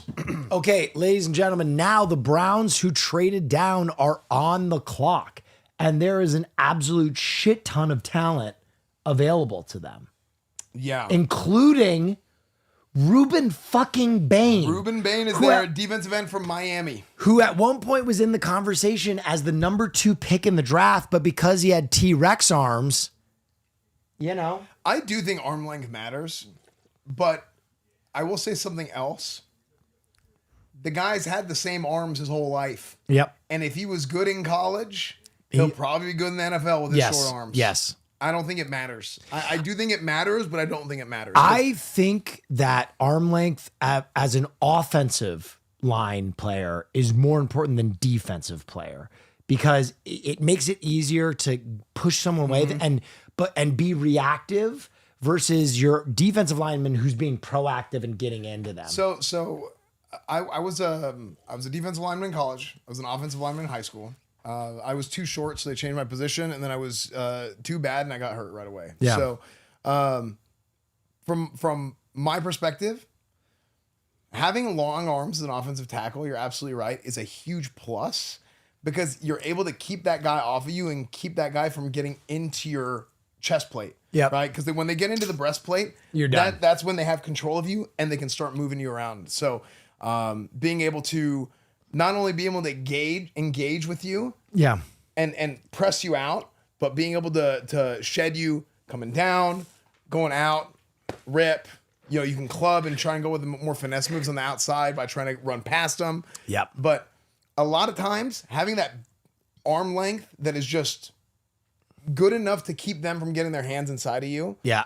will make up for a lot of like a lack of speed, right? Because a lot of times those defensive ends are going to be a lot faster than you are, and they're going to be more explosive. So if you can be explosive plus having that good arm length, some of these tackles are they're like the sprinters of the offensive line. Yeah. Right. I mean, I think we talked about Tyron Smith, maybe not, but Tyron Smith retired, but he was kind of the prototype for years. 6'5", 315 pounds, long arms, heavy hands, 6-pack abs at 300. I mean, that is like the prototype when you're looking at tackles. Long day. 7.5-inch dick. I mean, this is a guy who Jerry Jones is a huge fan of. Yeah. I mean, that's kind of what you're looking at. All right, the Browns. what you want to see. So the draft has finally slowed down. I mean, we had Has it? we had 5 picks there that were breakneck. We did it. Yeah, I slowed down. Yes. It doesn't do it justice. Yes. I think they're coasting a little bit. It was at a Instead of it lightning being pace. Boom, boom, boom, boom. But now the Browns are taking their full time, it looks like, because the pick isn't even locked in. But man, that was a crazy stretch. It was just trade, pick. Everybody was But the Browns seem to be taking their full 8 minutes, which makes me think that they don't know who they really want to go with, and they're looking at the board. Yeah. Saints, not Browns, incorrect. Well, the Saints have clarify. already locked in their pick. Apparently, it is Jordan Tyson. Yeah. Jordan Tyson, wide receiver to the Saints, has already been locked in. But again, just to clarify, the TV broadcast that you guys might be watching alongside this, which that's kind of what we intended. We intended with this show to be something that you can A watch companion, alongside. yeah. But at the same time, we're online, right? We're online, social media, everything. The world moves a lot faster online than it does on TV. And the TV broadcast is going to be a little bit shorter because they're going to say people. I always Do we say have the people- tech for that? I think we do. So I think it's in Discord. my thoughts are right now, the Browns have been on the clock for more than 8 minutes. Mm-hmm. I think the NFL called the teams and told people to slow it down. Because I think they were like, you're fucking up our TV timeouts. They might actually. You're fucking it's up like, our hey, we need to scheduling." get paid. Yeah. We got to get with these advertisers. Because I'm telling you that the pick 7 through 4 were like bing, bing, bing, bing, bing, bing. Like they were running to the podium. Yeah, it was wild. So it does look like, I mean, allegedly the pick is in. This is one of my guys. Mm-hmm. This guy's a big dog who's going to be coming in. Utah offensive lineman Fano. Spencer Fano. Spencer Fano Yeah. is a dog. Yep, that's right.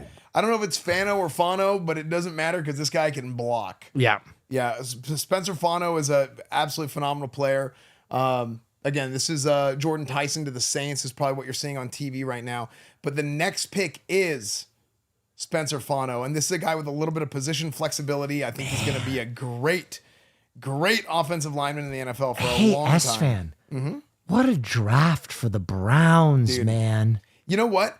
I think Spencer Fano was a guy that they were targeting at 6. Yes. And they took a risk. And for once in their life, it panned worked out. It worked out for the Browns. They got arguably the best offensive lineman in the draft. They picked up 3 picks. They're protecting whoever the fuck is going to play quarterback for them, whether it be Massage Table Timmy or Shador, Sanders, the prodigal son. They're just building the right way right now. I think the Browns have a future in the NFL. They might be a team that plays on Sundays. Hey, if you're a Browns fan, this is a big draft. No, this is a good draft. I think the Browns have so far. I will say the winners of the draft at pick 9 are the Cleveland Browns. Yep. The winners of the draft so far at pick 9 is the Cleveland Browns. Arvell Reese to the Giants, and the Giants are on the board again, ladies and gentlemen. The Giants might take the crown right here. There is so much talent. 2 top 10 picks is insane. Crazy. That's like a Madden scenario. So they just stole Arvell Reese, and the other number 1 lineman out of Miami is on the board still. So if they get arguably the best defensive tackle and the best lineman at pick fucking 5 and 10. Dude, Reuben Bain and Arvell Reese would be terrifying. Oh my! And don't they have Abdul Carter? Yes. Dude, that frick, man. The NFC East is going to be so AIDS, man. Oh my gosh. Dude, this division is going to be so annoying. Watch this. How about Caleb Downs? Caleb Downs is a potential. The best safety. Dude, if Caleb Downs is there at 12 and the Cowboys want to take Caleb Downs, I'm all about it. Yeah. The Cowboys need safety help. I'm all about it. Dude, guys, this is what it's all about. The Giants are locked in. Let's see who they pick. It is Maui Noah. The Giants get the best defensive end and the best offensive tackle at 5 and 10. Damn. The New York Football Giants are fucking celebrating. Damn. They just built the trench. They sure did. You want to talk about a team getting better immediately? Holy shit. Dude, I'm about to text Cam and be like, you son of a bitch. I want to text Cam Scouter, you son of a bitch. You son of a bitch. Dude, unbelievable. Dude, these guys, the Giants are going to be... That's going to be a fun team to play with on Madden next year. Yeah. That's going to be a fun team to play with on Madden. Yeah, Francis Maui Goa. I mean, this guy... Road grader. Okay. 6'6", 330 pounds. Yes. This guy is going to be big time. Yes. Mm-hmm. I mean, dude, when you talk about value at your pick, take the best player available. The Giants just did it twice. And they picked 2 guys that were probably supposed to go within the first 6 picks. So I want to say this too about Francis Maui Goa. Francis Maui Goa, one of the concerns about this guy is pass blocking. Yeah. So they said he improved greatly going from 2 years ago to now. And you can see it on the screen right here. Look at this. Get him. I mean, look at that. I mean, Get off me, child. Get off me, child's play. But look at this. This is what you get with Francis Maui Goa. When they say, you know what, we're going to run it right up your ass. And we're just going to take it to the defense. I love that. Yeah. Whenever, and look at him out in open field. Look at him. He's blocking a corner. Look at 330 pounds. This is what we've been missing. Dude. You watching clips is electric. My gosh. Dude. You remind me of Gruden. Dude. Look at him. Dude, I love this. Call the offense. Look at him. Call the offense. Go get this linebacker right here. Boom. Getting his hands on him. Feet moving constantly. Look at the pass set. Esfand, call this offense for me. What are you seeing right here? I'm telling you, look at right here. You're coming out of the gun. You're going to have a guy come across on the drag. He's open. There it is. The ball's thrown. Easy. Right here. They're going to go right to the left side. He's going to come back down. It's going to get, it's going to go out of bounds probably. But look at him block right here. Look at him put that guy on his ass. Yep. He comes out right here. Good pass set. I didn't like that play actually because a guy came inside and he never turned his hat. He's got to get a hand on him. Yeah. But that's where he's weak. And weak is a very, very poor phrase. Yeah. Because he has gotten a lot better at blocking, pass blocking. But man, look at this guy in the run game. Oh my gosh. I think he is. There's not a lot of road graders this year. I mean, He is the road grader. This is the guy. This is the guy this year, man. This is the guy this year who I think it is just, Well, Cam Scattaboo just got his best friend. Now, Esfand, Dolphins are on the clock. Caleb Downs fell to them. They need everything, but I think Caleb Downs got to be your guy. You trade around Mika Fitzpatrick to my Jets. You got to take the young guy. I mean, they need everything. Yeah, I mean, I think this is let me get back to my let me get back to my analytical senses here a little bit. But yeah, no, I think whenever you're talking about when you're talking about the Giants got their pick in, you got the Miami Dolphins in. Yeah, I mean, the Dolphins could, man, the Dolphins really could go anywhere. I do think they need O-line help. Spencer Fano is gone. I like Fano, right? I like Fano because of the position flexibility and the way that he's going to fit into an offense. I think Maui Goa is that's like an exciting, just old school offensive lineman that you get to see. The other guy who I think kind of has a little bit of a similar sort of situation there is Kaden Proctor. If they want to go O-line, if they go Kaden Proctor, this is another guy he's a big boy. Yep. Okay. 6'7", 360. And I say there's not a whole lot of road graders in this draft. 6'7". What happened? No worries.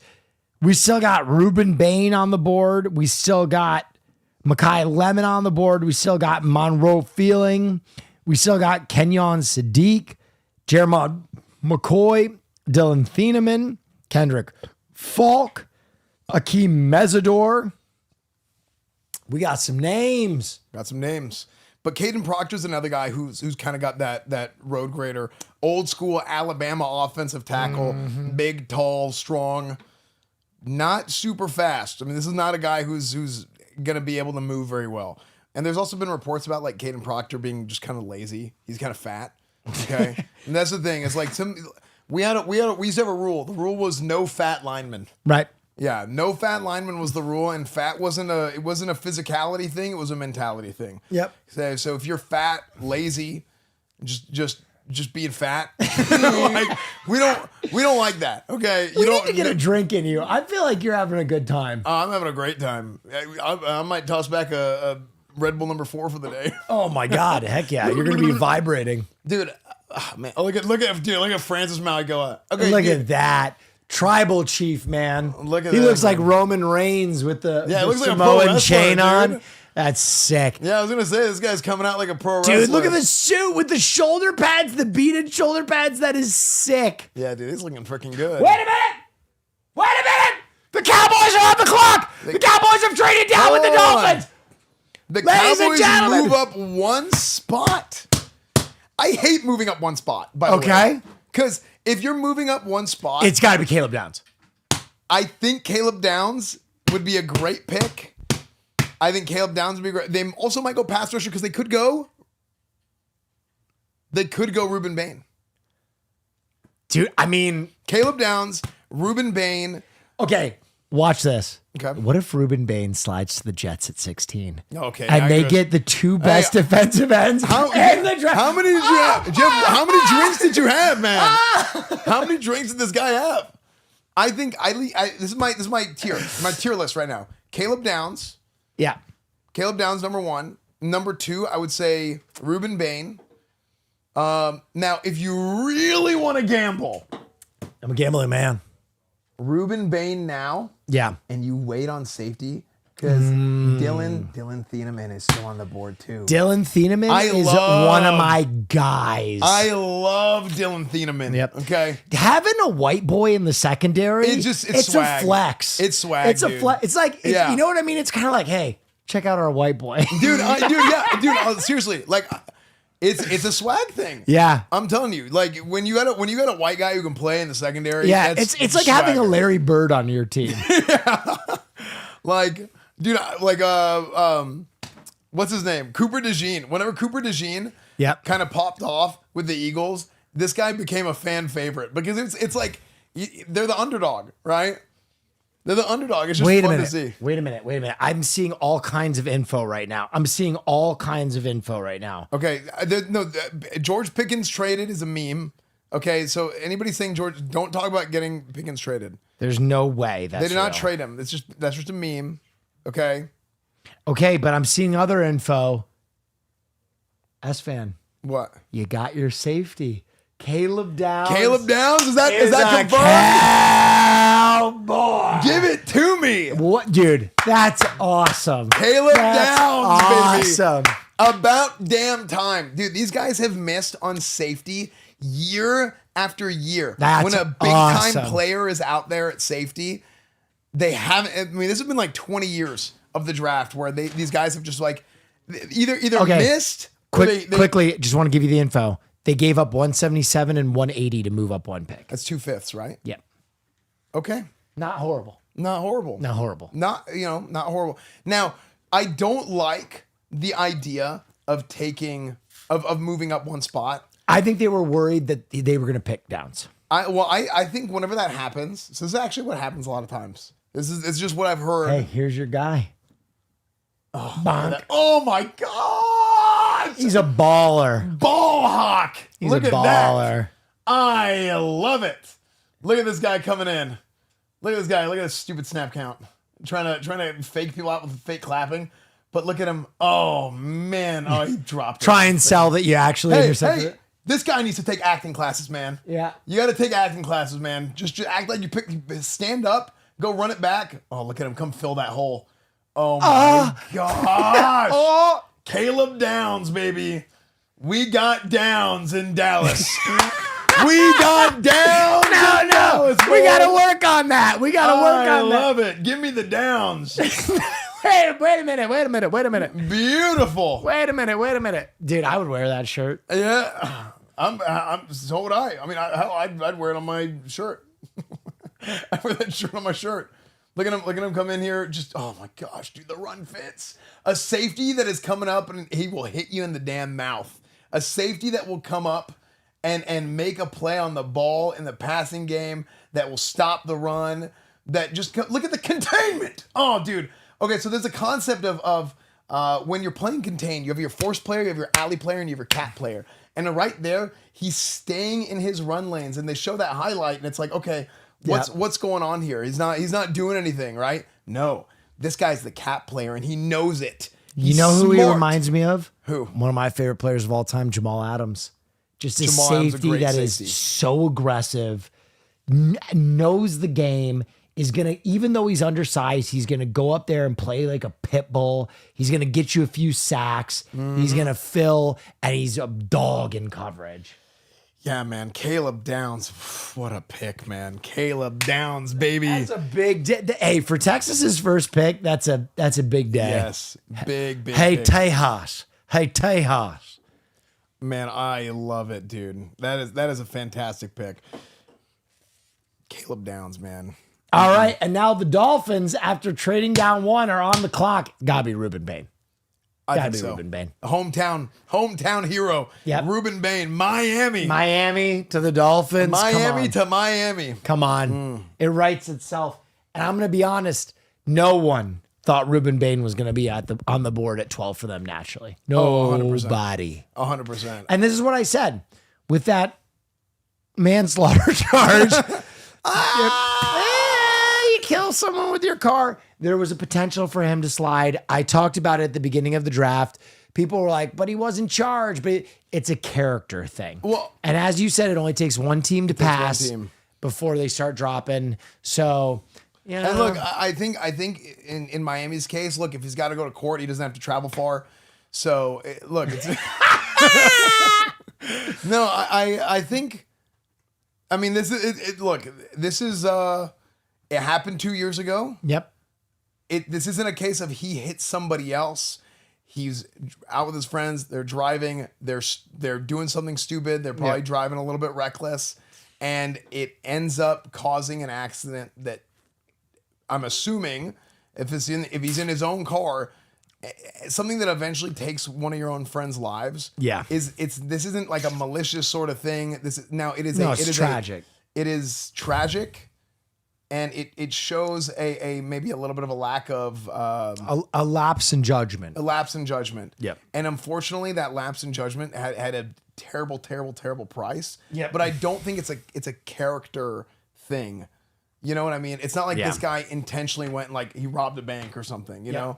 By the way, the Dolphins pick is in, so I'm sure we'll see from you guys right now who it is, and with that, the Rams are on the clock. I think it's got to be Reuben Bain. I think Reuben Bain, Yeah, I think it's the gotta be hometown of it. They need every position. The value's there. It slides to them. Yeah. Yeah, I mean, this is, I mean, it's got to be Reuben Bain, yeah. I kind of want to go back to Caleb Downs a little bit here and kind of talk about some of the... Wait a minute. Why are people talking about the Rams pick already? There's no way the Rams pick is in yet. Sorry, I would just ignore chat. they've been pretty... Rams pick Simpson. There's no way. No, I think we just ignore him until... How do we don't even know the Dolphins pick. Who's the Dolphins pick? Yeah, we don't have the Dolphins in. Agent leaks. Shut the fuck up. Okay, yeah. No, it's chat. We're gonna ignore you guys for now, and then we're gonna ask you guys something, and you're not gonna respond. Then we're gonna be mad at you. It's the cycle. But I kind of want to go back to Caleb Downs here. Yeah. This guy last season had only 2 interceptions. Mm-hmm. He had 44 tackles, 2 interceptions, 5 pressures. So he did come off the edge from the safety position. Yep. And he had, and this is according to Pro Football Focus, he had 22 receptions allowed. Now, stats for a defensive player, this guy has not gotten a whole lot of interceptions in his career. 1 interception in 24, 2 in 25, 2 in 23. But what happens a lot of times is if your coverage is so good, they're just not going to throw the ball your way. Yep. Sauce Gardner effect. Yeah, and you're just not going to get the ball a whole lot. And that's just what happens. A good example of somebody who was like this for a few years is actually with the Raiders was Namdi Aamoir. Namdi Aamoir was a guy who... was it Aamoir or Asamuga? I never actually found out if I could actually pronounce his name the right way. But a lot of people were like, how good is this guy if he's like not getting any interceptions? And then all of a sudden in his 4th year, he popped off with like 8 interceptions and they never threw at him again. I mean, he had 0 interceptions for his first 3 years in the NFL. And then in this 4th year, Namdi Aamoir had 8 interceptions. And then after that, he had like, 1 every year pretty much until 1 or 0 every year until he went to Philadelphia for a year. But then other than that, it's just 1 and 0 every single year. Because some guys are so good, they don't get the ball thrown to them that much. Dude, this next group of picks is going to be crazy because I think the Dolphins selected already, and it looks like Ty Simpson is going to... Huge congratulations to that choose. Rams. Bless you, Will. Bless you, my child. Yeah, Ty Simpson. Man. Kaden Proctor. Simpson. Dolphins. Kaden Proctor to the Dolphins? Yeah. I think it'd be crazy to not go Reuben Bain. Do we have a confirmation yet? Hold on, let's check our sources. We have a man on the ground. Man on the ground. Our man on the ground is giving us Kaden Proctor. Talk about it.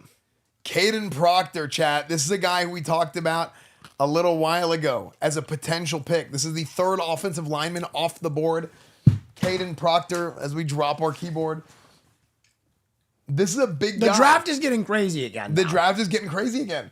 This is a big guy, kind of weak in the pass rush, or sorry, in the pass blocking game. You saw him there. He kind of We got stops his Ty feet at Simpson times. highlights already on. We're getting Ty Simpson, and we're going back to back.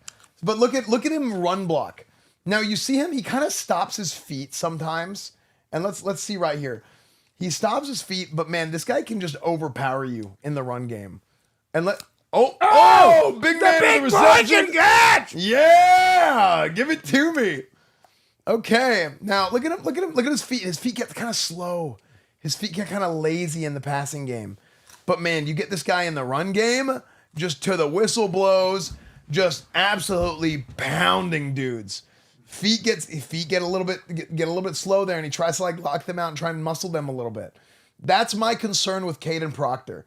A little bit weak in the pass blocking sense, but he is a great run blocker, and he's great on first contact. I don't think he's the kind of guy who's just a dog and is going to just fight and fight and fight. He blocks one guy, then blocks another guy. You don't see it that often. But man, when he connects with that one guy, ironically enough, he just kind of did it there. But when he connects to that one guy, he finishes him. That's a hold. That's a 10-yarder. Let's see. This is a screen pass. The scheme was a screen blocking scheme. He goes to the next level, gets the linebacker. See, he gets a little lazy, but he's a big, strong guy. So one of the few road graders, man. Yeah, Maui Goa, I think, is the main guy. Whenever I say road grader, a guy who just goes and just clears lanes for you. Proctor's got that too a little bit, but man, look at the pass set. A little slow, but actually not bad. Not bad on that one. Not bad at all. But see, look at him. You can look at his body control. Now he does finish the play, but it's almost like he's containing himself. Now is he the freaking wild fat package? Like, what is this, man? The wild fat package. Wild fat. You know what? Hey, what was it? 15 years ago, Miami came in and introduced the Wildcat to the NFL. They're bringing it back with a wild fat package with Kaden Proctor. Amazing, man. Amazing. I can't wait to see it. Let's talk about it. Okay. Ty Simpson Here, S tier. You talked about how this guy can go. He can learn from a Matthew Stafford who's been around the league, played at a high level for years and years and years, one of the best quarterbacks over the course of his entire career in the NFL. And to go to a team with weapons, a team with success, a team with a lot of support in LA, of the two LA teams, hey, let's get the Chargers back to San Diego. Come on, okay? Yeah. let's put them where they're supposed to be, all right? We don't need two teams in LA.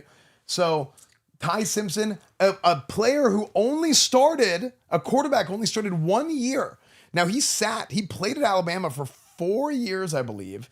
I mean, that's one of the craziest quarterback rotations in the history of Alabama, though. Yeah. I mean, to be fair, I mean, you've got the talent coming in, but I want to commend something. I want to commend this guy for something.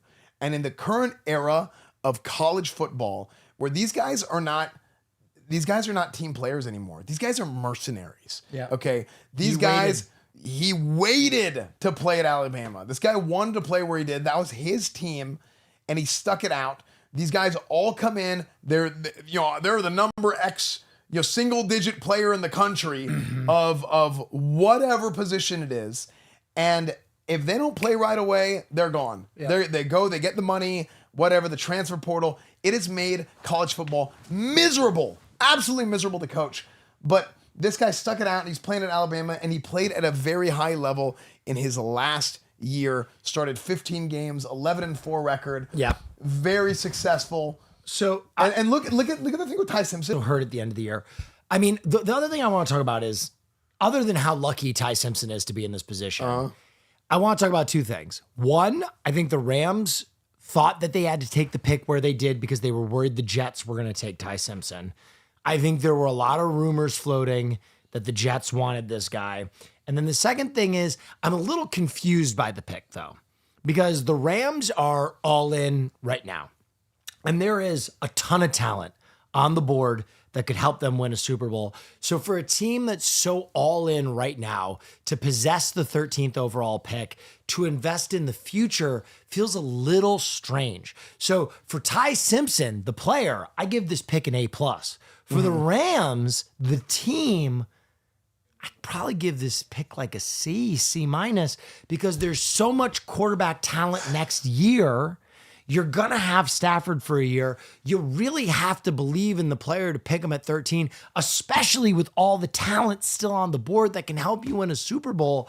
I'm a little confused by the pick from the Rams. I mean, I don't know. I like it. Cause, and I see what you're saying, but for me, Ty Simpson, he's just got all the physical tools, man. This guy's he's got the size, he's an athlete, and who knows what happens to Matt Stafford, right? Matt Stafford is a guy who has had some injury. I think that might be the tip of the hat. Yes. Because Stafford's back was the conversation going into the season last year, and they have a lot more information about their players than you do. This makes me wonder about Stafford's health in the offseason. Yeah, and maybe this is an insurance pick. Maybe there's a guy where they're like, look, you know, if something happens this year, we have a guy come in, he's our insurance policy. If we don't need the insurance policy, he's the long term. Yep. Because there's no guarantee, and I think it's a little bit too idealistic. Now, if you really want a guy, if a guy is your guy, you can sell the farm and get your guy in the draft. However, in this scenario, I actually do like the Ty Simpson pick, man. I really do. I really, really like the Ty Simpson pick for the Rams. And I think it's a wonderful situation for him.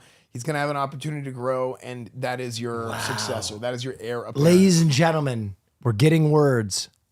The Ravens go with the number 1 interior offensive line player in the draft.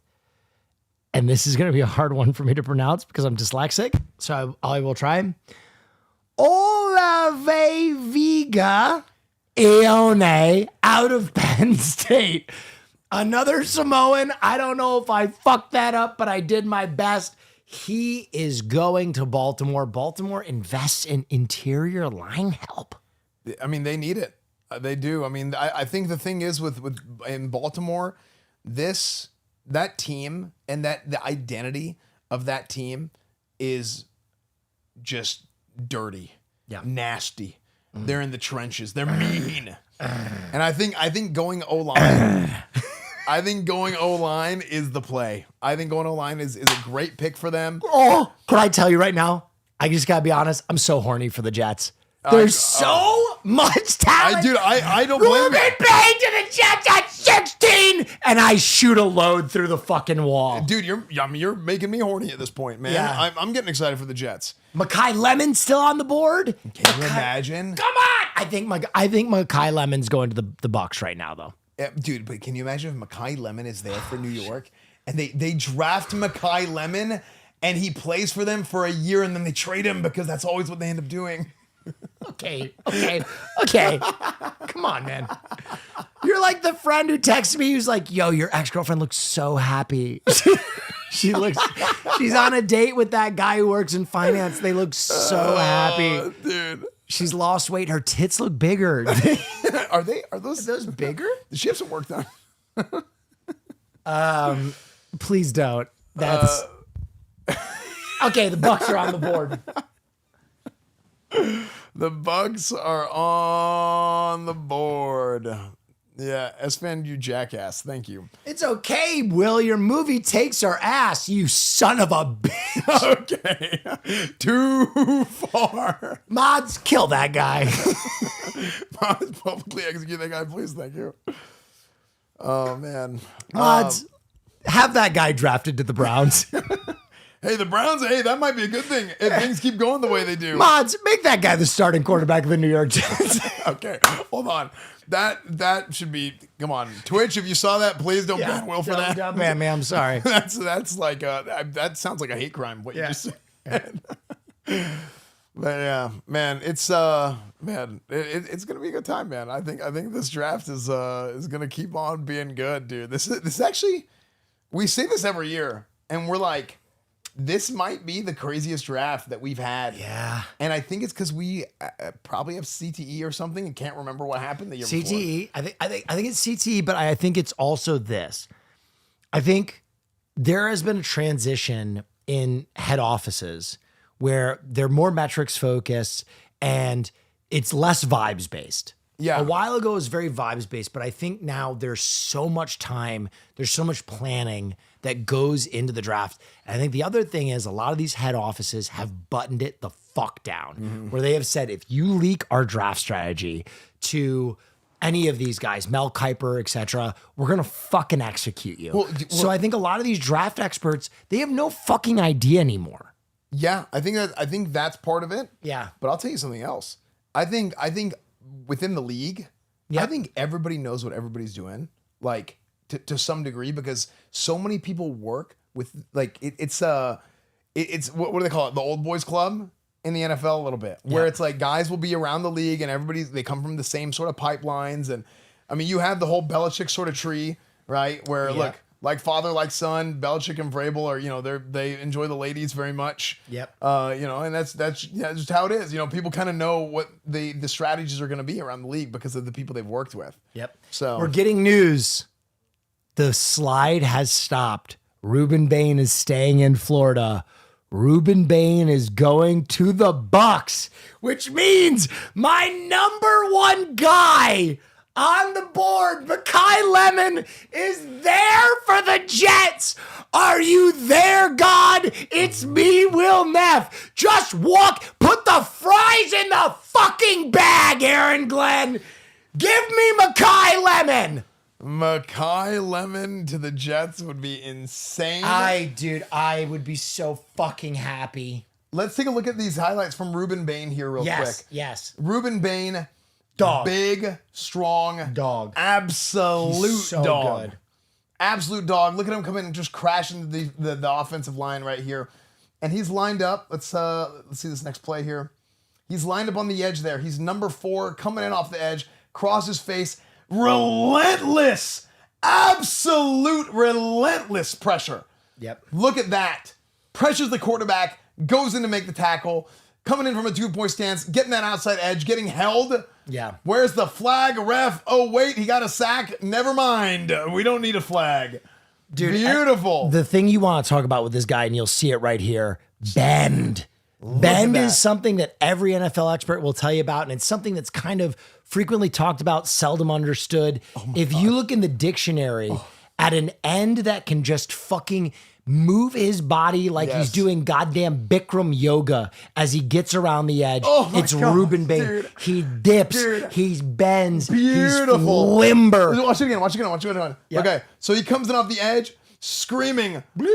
It just Bang. dips the shoulder, the smallest amount of motion. Now, I think that was piss poor effort by the offensive lineman. Piss poor. But the way he just comes in right off the edge and beats him with speed. He can't even kick slide and get into his pass set and get in front of him. Now he comes in again off the edge here. Look at this. Boom. Engage. Cross face. Arm over and makes the sack.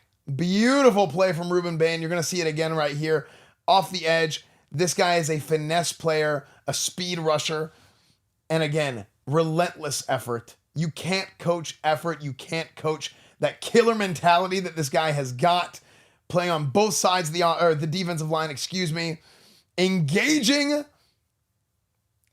with that big old tackle from Texas A&M, making the play in the run game. It's time. Oh, look at this real quick. No! Yes.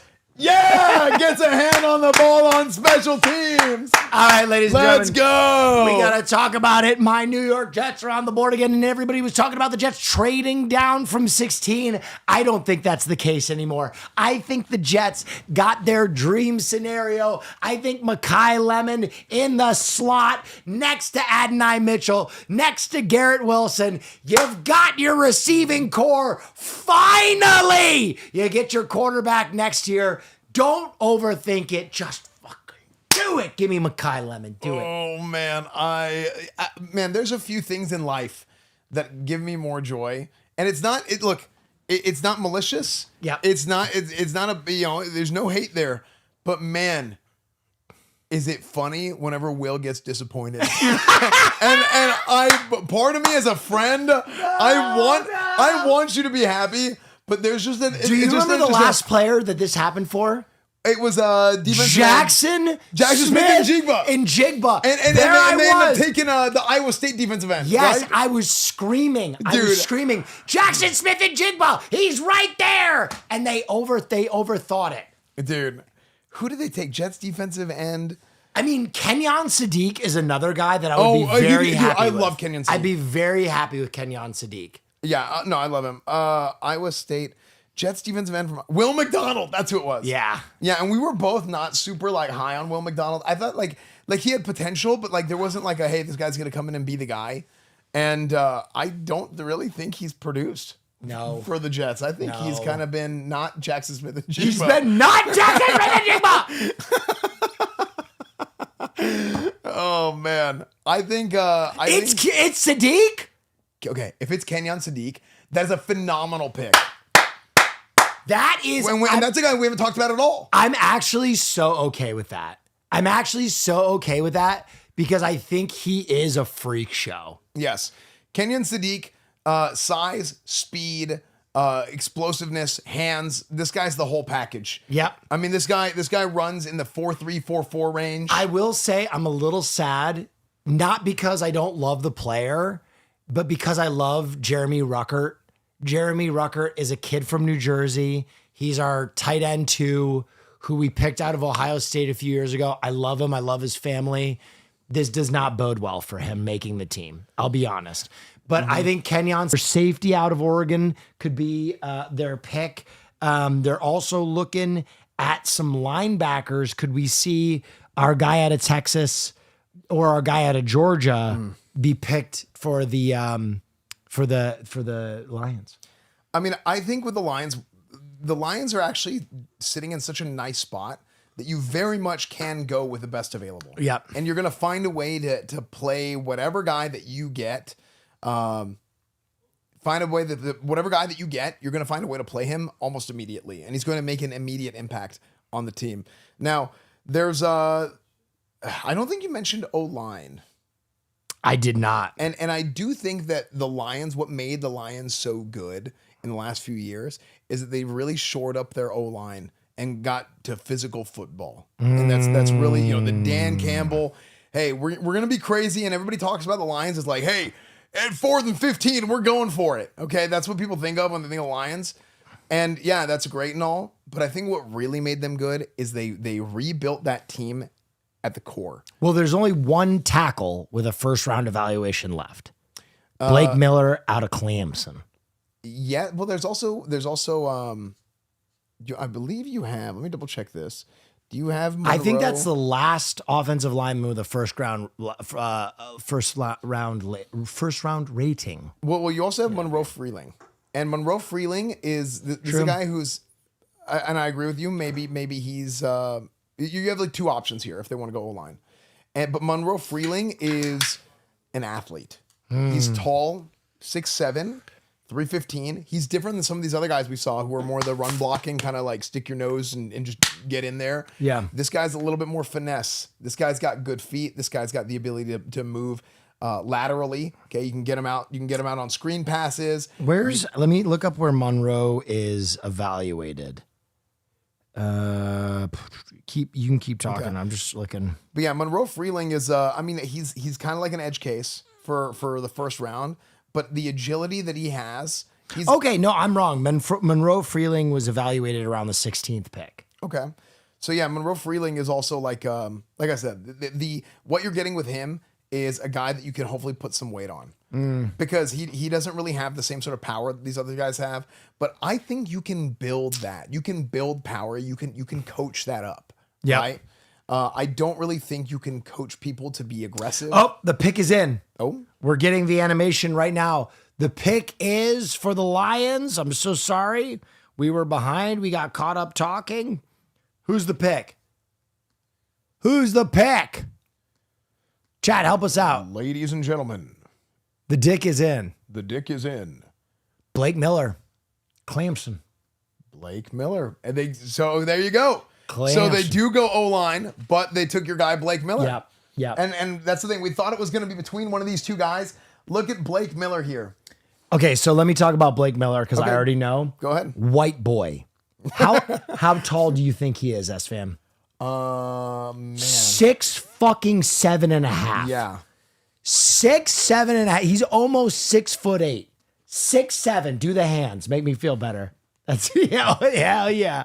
Oh yeah. Dude, I feel like I'm like caressing Oh. the numbers.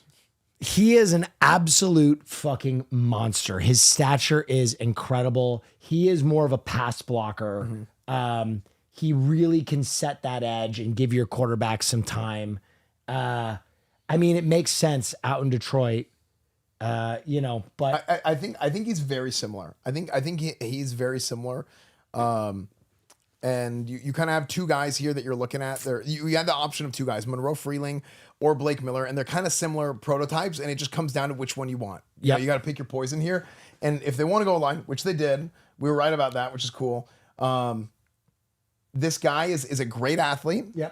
Again, these guys are actually like when you evaluate them, I kind of evaluate them in a similar sort of fashion. Great athlete. They could both get a little bit bigger. I actually think he is a little bit better at run blocking than Monroe Freeling. Yep. But I think Monroe Freeling is a better athlete than he is. But he's just a little bit more well-rounded, and that might be a little bit more of what they want to do. Now you see he goes to finish that block. The Vikings are on the clock. So I'm calling Austin Shaw. Oh, we got to give Austin Shaw. We got to give Austin Shaw. I promised him I'd give him a call. I guarantee he's on an edible right now. Let's see if he answers.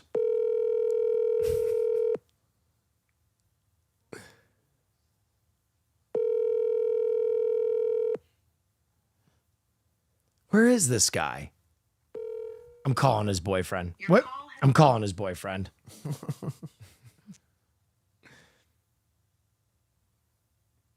I will not be deterred. Yeah, I think this guy's gonna be great. Mr. William Neff? Christian, are you with your man friend? I'm not. He's in Tennessee. That son of a bitch. Son of a bitch! But if you call him, you should answer. I was just texting him. I called him, he did not answer. Wait, should I call him got me and exposing then Yes. we can do the who Yes. are you a better friend Esfand's with? gonna call him now, and I'm gonna tell you right now, Christian, if he answers Esfand and not me, you can no longer stay with me at my house. I'm sorry. Oh my God. I know. That's I know. Oh. I know. Oh, because I was literally even going to text you about that. So Austin better not answer Esfand. No shade, Esfand. I'm so sorry. No, it's we'll cool. see, we'll see. I get it. Let's see if Austin look at his name on my phone. That's his old name. Oh, no. It's Roger.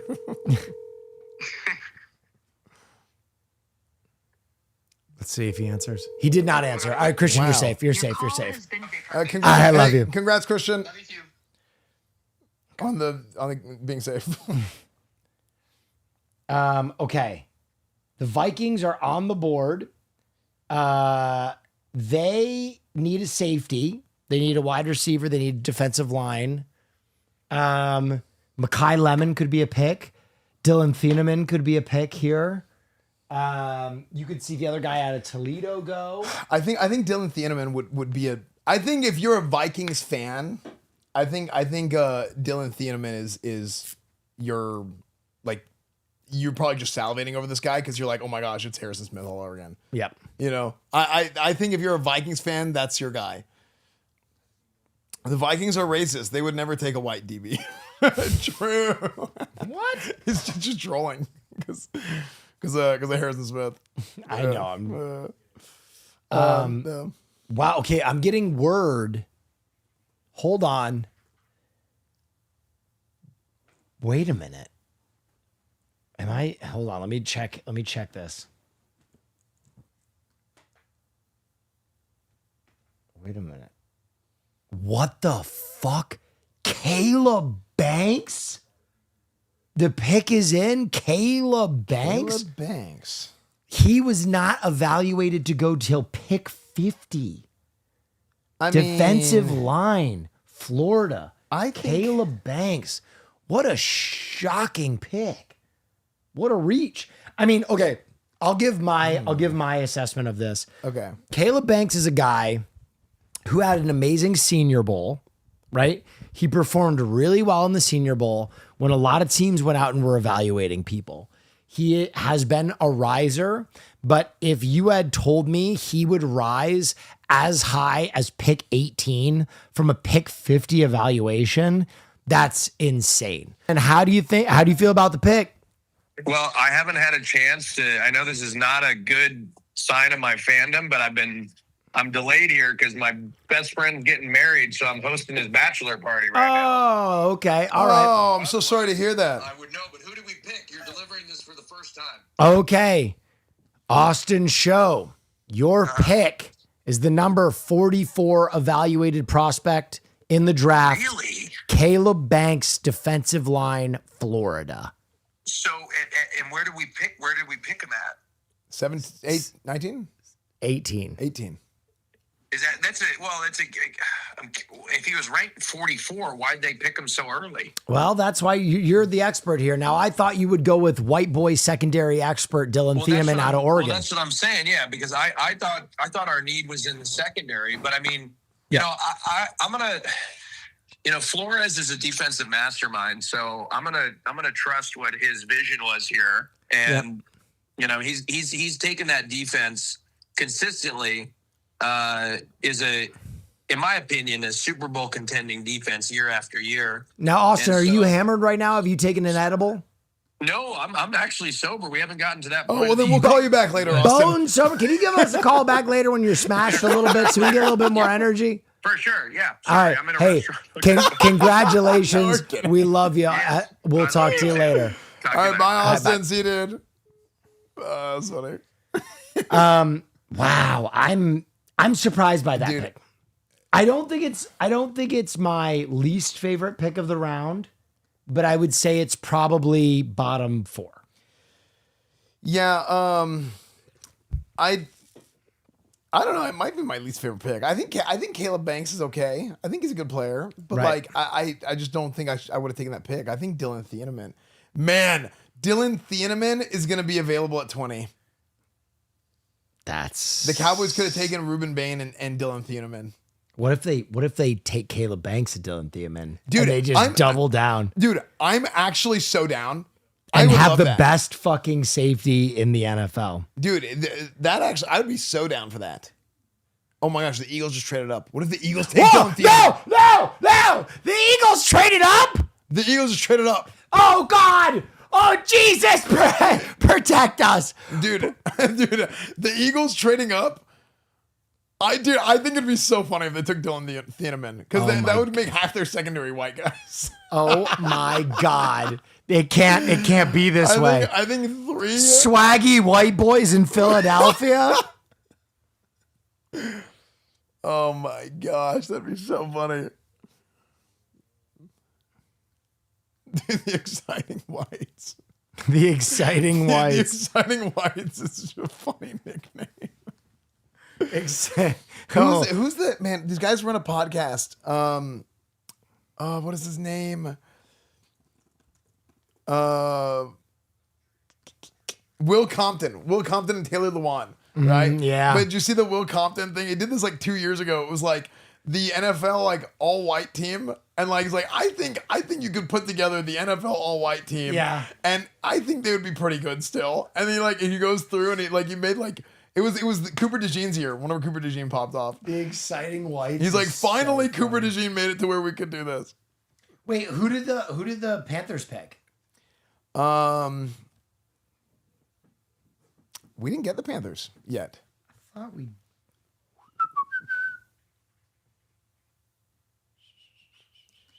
Wait, did the Eagles trade with the Cowboys?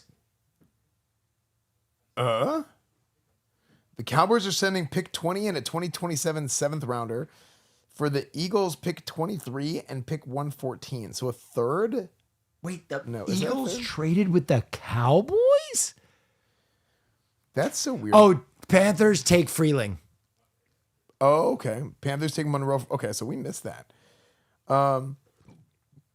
Okay, the Panthers take Monroe Freeling. I want the Jets to trade back into round 1.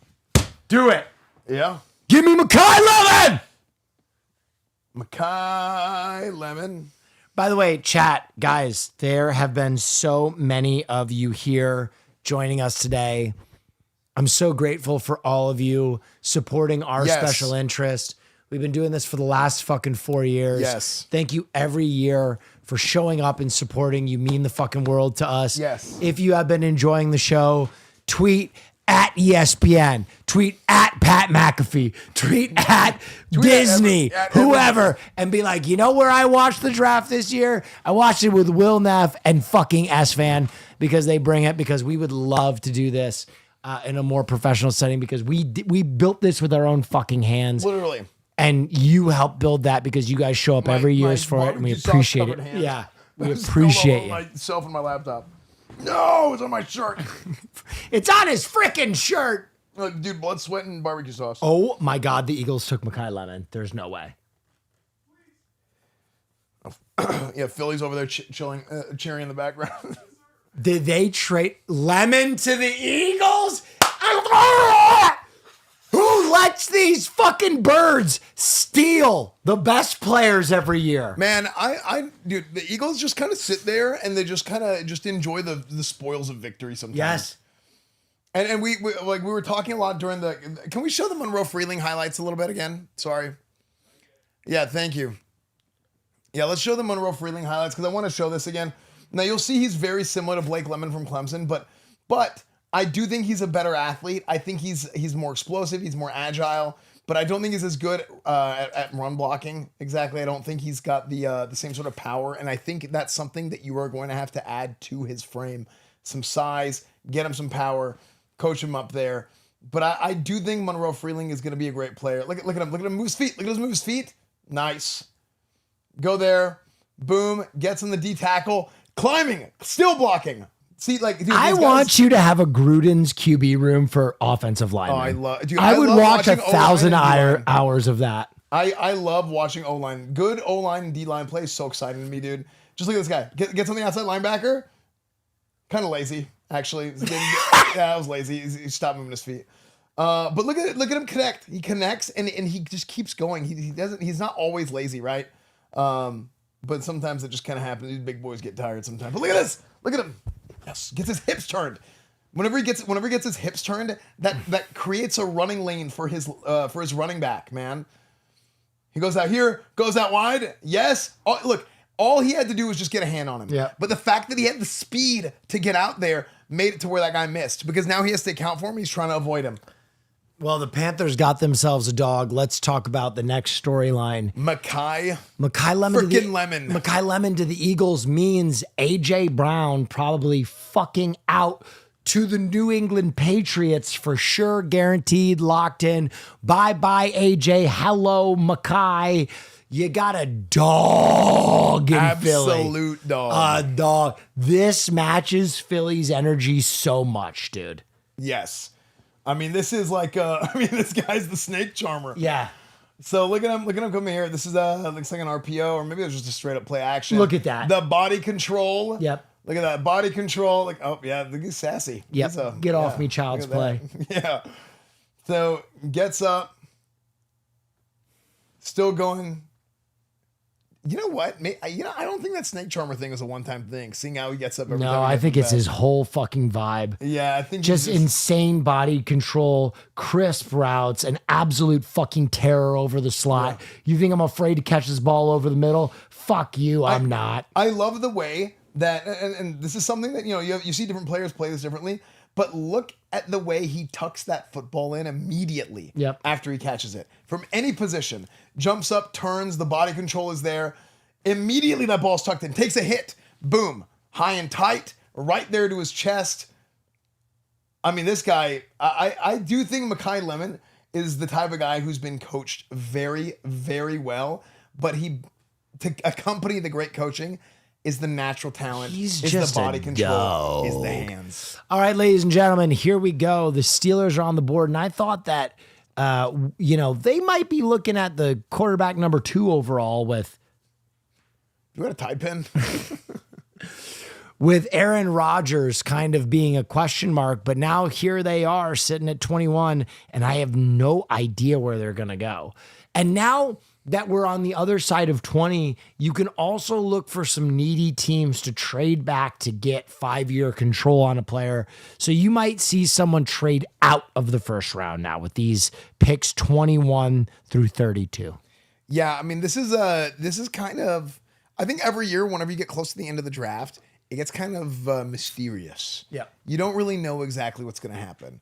And for example, I mean, the Cowboys even trading down to 23 and letting the Eagles take Makai Lemon. I mean, a lot of times you see these like interdivision trades, not even just interdivision, but like whenever you have a trade occur, you mentioned how you thought that maybe the Dolphins were going to take Caleb Downs so that the Cowboys traded up and said, hey, well, maybe we can give you a better offer and you go down one and don't take him.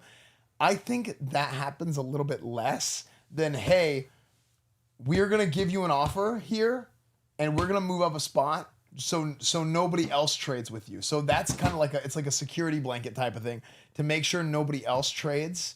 That's probably in some way the way that the Eagles felt. And they're like, hey, this guy Makai Lemon has fallen to 20. We think he is that good and he probably won't make it to 23 where we are picking. Let's call up the Cowboys and give them an offer they can't refuse. Right? Let's give them a few extra picks. The Cowboys are happy sitting. The Cowboys are happy waiting to get their draft pick. And they just kind of know, hey, just don't draft this guy. I think there's a lot of handshake sort of deals that occur in this scenario where they're like, hey, just don't draft this guy for me. You know, make sure that, yeah, we'll trade you, but as long as you guys don't take this pick, then we're good. And I think those kind of handshake agreements kind of, I think they get honored. Yeah, because if you don't, they'll never trade with you again. Right. They'll think you're a rat. Yeah. Yeah. That's that whole sort of like old boys club thing that we talked about. So. All right. Do we have a Steeler pick yet, chat? Dude, Jermod McCoy is still out there. He's my cornerback number 1 and he's flouting. I mean, I think they have to go receiver. I think Pittsburgh needs help at receiver bad. Do you think it's Omar Cooper Jr.? I think it could be Omar Cooper. I don't think it's going to be... I think it has to be Omar Cooper because I don't think they'll take... Because who are the other guys? Casey Conception and Denzel Boston, I believe. Yep. And I think that Omar Cooper, I would edge him out ahead of them, but Casey Conception and Omar... he's doing the snake! Makai Lemon's doing the snake! Dude, what is this guy, dude? What is with him? I think he's just weird. He's literally on the TV right now being picked by the fucking Eagles doing this. Like, what is going on? He looks like Ray Charles. Dude, he looks like he's singing mashed potatoes. Dude, he's just weird. What is he doing? I don't know. He's just a weird dude, but I fucking like it. He's like a fucking pro wrestler. Dude, he's just weird. Oh, the pick is in already for Pittsburgh. Wait, did they catch up to us? How could they have done this? It cannot be. Our chat is failing. Oh, let me look at our.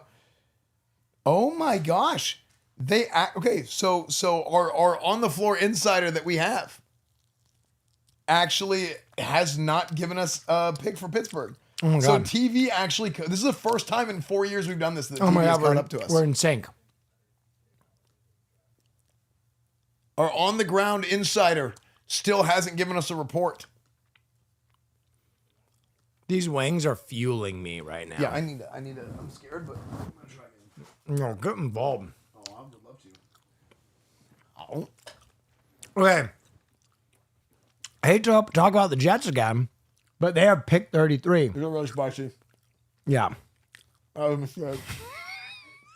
You son of a bitch. Did you sneak some Will Neff hot sauce onto this thing and didn't tell me? No. I think that was called Atomic. I will kill you. No, dude. I'm tearing up. This is hot.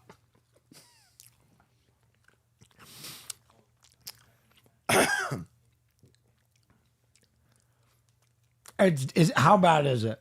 Dude, how do you eat? I'm not good with spicy.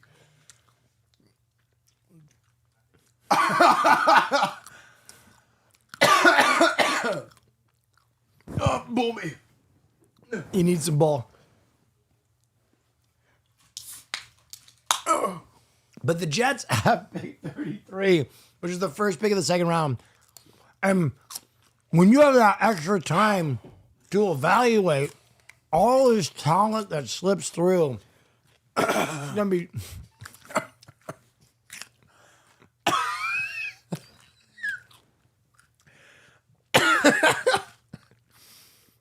Put it down, man. You ain't going to finish that. You ain't going to finish that shit. You sweating.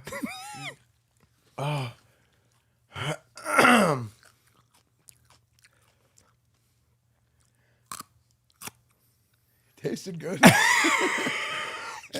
It tasted good. My man's about to shit a brick. We still don't know the pick.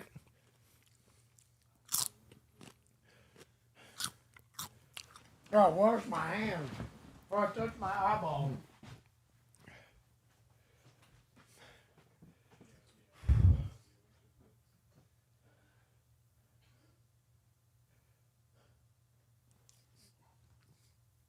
Maybe if I with my phone.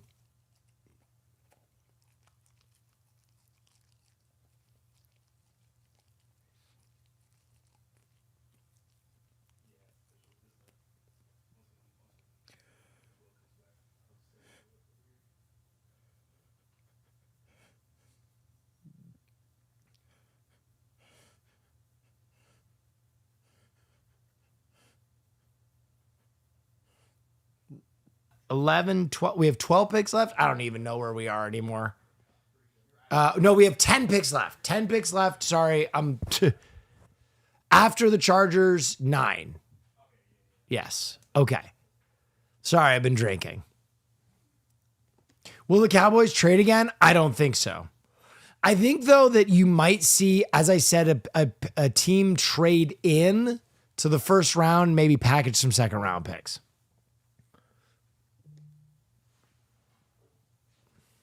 Draft day 2, please. You want us to do draft day 2 also?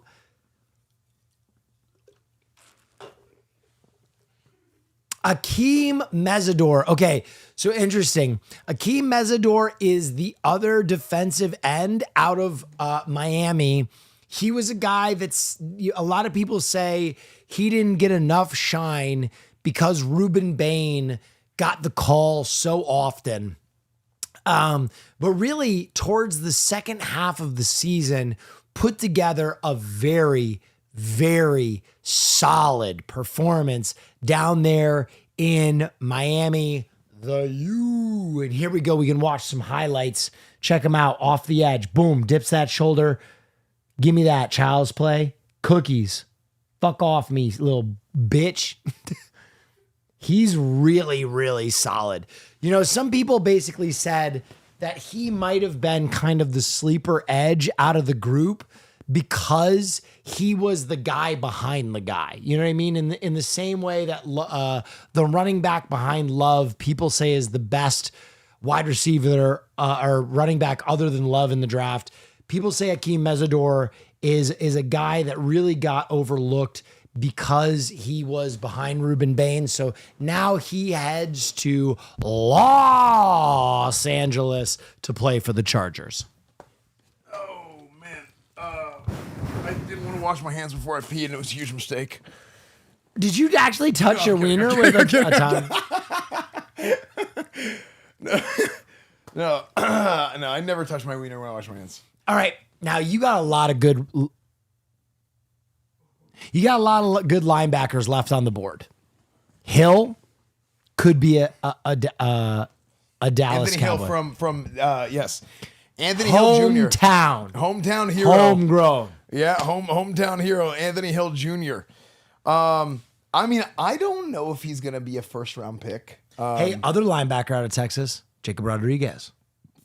That's right, Texas Tech, Jacob Rodriguez. Now, these guys, I don't think either of them are first-rounders, but they could be. Well, you got such a deal with Caleb Downs now. Maybe you go, fuck it. Maybe, but you know what? You know what they call that? They call that the girl math diet. That is girl math. That's girl math. It's, I ate a salad so I can have this like big burger. afterwards. You know, so the diet is good. The diet starts tomorrow. Some guys that are left: Emmanuel McNeil Warren, Dylan Thieneman, Kendrick Falk, Omar Cooper Jr., Kevin Concepcion, Denzel Boston. Heavy hitters. Heavy hitters, a lot of heavy hitters. Like I think, man, let me get my wits about me here. So we are on the board with Dallas. Caleb Lamu. I mean, dude, who did they take at 22? Sorry, remind me. Your safety. No, 22. Oh, at 22, they took Akeem Mesidor. Akeem Mesidor. Okay, give me Dylan Thieneman. Yeah, Just give double me up two at safeties. safety. Give me 2 safeties. You take the 2 best safeties in the draft. Yeah, that would be crazy. I would love that. I mean, I'm kind of safety horny. Yeah, safety is such an awesome position. Well, because the thing is I feel like the Cowboys just refuse to draft safety for years and years and years, and their safeties suck. Their safeties suck so bad. Always. Like, they always find, like, a guy in the lane. Now, to be fair, Can I make a suggestion? Go ahead. What about Jamad McCoy, cornerback? He was hurt, so he slides. Probably the best quarterback in the draft. Could be. I mean, I do think Mansour is really good too. Blaine Mansour, I think but Jamad is pretty studly. I think Jermon McCoy, both these guys hadn't. Frick. I had some wing in my teeth and I still had some sauce on it. Yep. I think Jermon McCoy is, by the way, another hometown guy. He's from Texas. Yep. I think Jermon McCoy, his biggest thing is the injury concerns. Yep. But Jermon McCoy does have that kind of profile that you're looking for, like 6 foot, about 200 pounds. Stud. Yeah. Good athlete, can play press man, can play off man, can play. I mean, this guy's got what it takes to be a big time corner at the next level. And with that, And I do like it. the pick is in. I do like them taking Jermon McCoy. Yep. Now, I want them to take Dylan Thieneman because I think it would be just kind of just mic drop. We're going to take both safeties. But I do think I think Jermon McCoy would be a wonderful pick. Very smart pick if they decide to go that route. Kendrick Falk also. Kendrick Falk, defensive end. Kendrick Falk would also be. Kendrick Falk would be good too. Yep. Let's see who it is. Do we get a highlight reel just brought up out of nowhere? People talk about the Cowboys issues on defense having a lot to do with pass rush. And I think people want to attribute the problems in the passing game or against the pass. Excuse me, I'm getting my words all mixed up. But I think a lot of people attribute that issue to the pass rush lacking, and I think it's because of the narrative of losing Micah Parsons. I think their secondary is dog ass. I think their secondary is so bad, and it makes the pass rush worse. So Well, those things feed off of each other super, super big time. I don't know how you're going to feel about it. Malachi Lawrence, edge, University of Central Florida. Malachi Lawrence. Yep. We jumped some picks here. He's about the 40th evaluated guy in the draft. But Yeah. kind of what you were saying, that narrative that they needed edge help because they got rid of Micah Mac. Yeah. No Mac. Yeah. I listen. Here's what I'm gonna say. You got to fleece with your first pick. You got to Yes. and then you trade down. You miss out on some insane talent, and then you reach. It doesn't feel great. I just think. I think this is I mean, there's a lot of good pass rushers in this draft. Don't get me wrong. And Malachi Lawrence has a lot of the measurables there. And maybe I'm just being a hater, but let's watch some of this film here. I mean, you see him closing, right? The closing speed is there. And whenever you talk about closing speed, is sometimes like these guys have a way of accelerating into a tackle. And like, look, they're trying to stay square and they're not trying to over pursue. But then whenever they have the go, they send the go. Yep. And it shows with this guy. And that's because he does have all the measurables. Can I say how I'm feeling? Go ahead.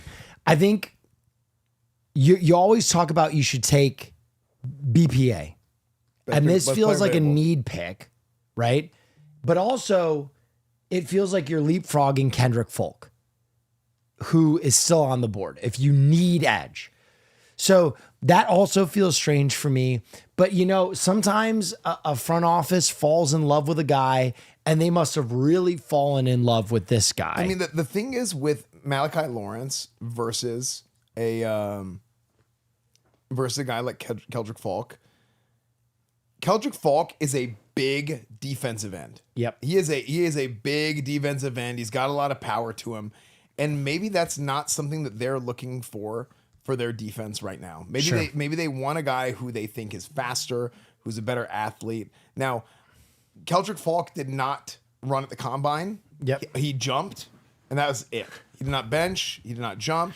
I think I want to double check this to see if he had an injury. Well, while you're checking that, in the meantime, the Browns took Spencer Fenno with the 9th pick, and now they are back on the board, and the pick is in. The Browns already have picked. Yeah. Yes. They have 20. They've picked 24, and it looks like it's KC Concepcione. Wow. Okay. KC Conception ends up going. Texas A&M. Another Texas, state of Texas product. KC Conception, the Immaculate Conception. Yep. Honestly, great pick. Yep. Dynamic player. And now you only have 2 of the top wide receivers left on the board: Aamoir Cooper Jr., Denzel Boston. Yeah. Now, I think Aamoir Cooper is a better player. Yep. But I don't think he has the same sort of. I think Casey Conception is a different type of player. Yes, and it's probably what they're looking for. They probably want Casey Conception, good old Kevin Conception, for the explosiveness, the speed, his ability in the return game. I mean, this guy can play ball. This guy 100% can play ball. I think he's going to be a great player in the NFL. I'm trying to get his, because I don't remember off the top of my head. While you're pulling that up, the next team on the board is the Bears. The Bears. Now I want to see his pro day here. It looks like he ran Casey Conception. Casey Conception looks like he had. Okay. This. By the way, quick prediction for the Bears: Emmanuel Neal McWarren or Dylan Thieneman. They need a safety. Both of the other first-round safeties are on the board. Dylan Thieneman would be my bet right now to go to Soldier Field. Mm-hmm. Wait, Casey Conception didn't run, surprisingly, at his pro day or the combine? Interesting. Yeah. Interesting. Maybe he's not some people are just like not good at testing. Some people are just not good at football. Yeah, some people are just bad. But he might be one of those guys. Some guys are just like not good at testing. Yeah. And they don't know how to run the 40, but they have game speed. Yep. Some people are really good at running the 40 and they just cannot unhitch the trailer when they're I playing think football. Casey was dealing with an injury at one point too. That could have been it. That could have been it, actually. But it looks like I think he did the workouts. He didn't do the actual testing itself. Can we actually load up? Can we load up a few seconds of Casey Conception's combine workout production? I think that's in the group.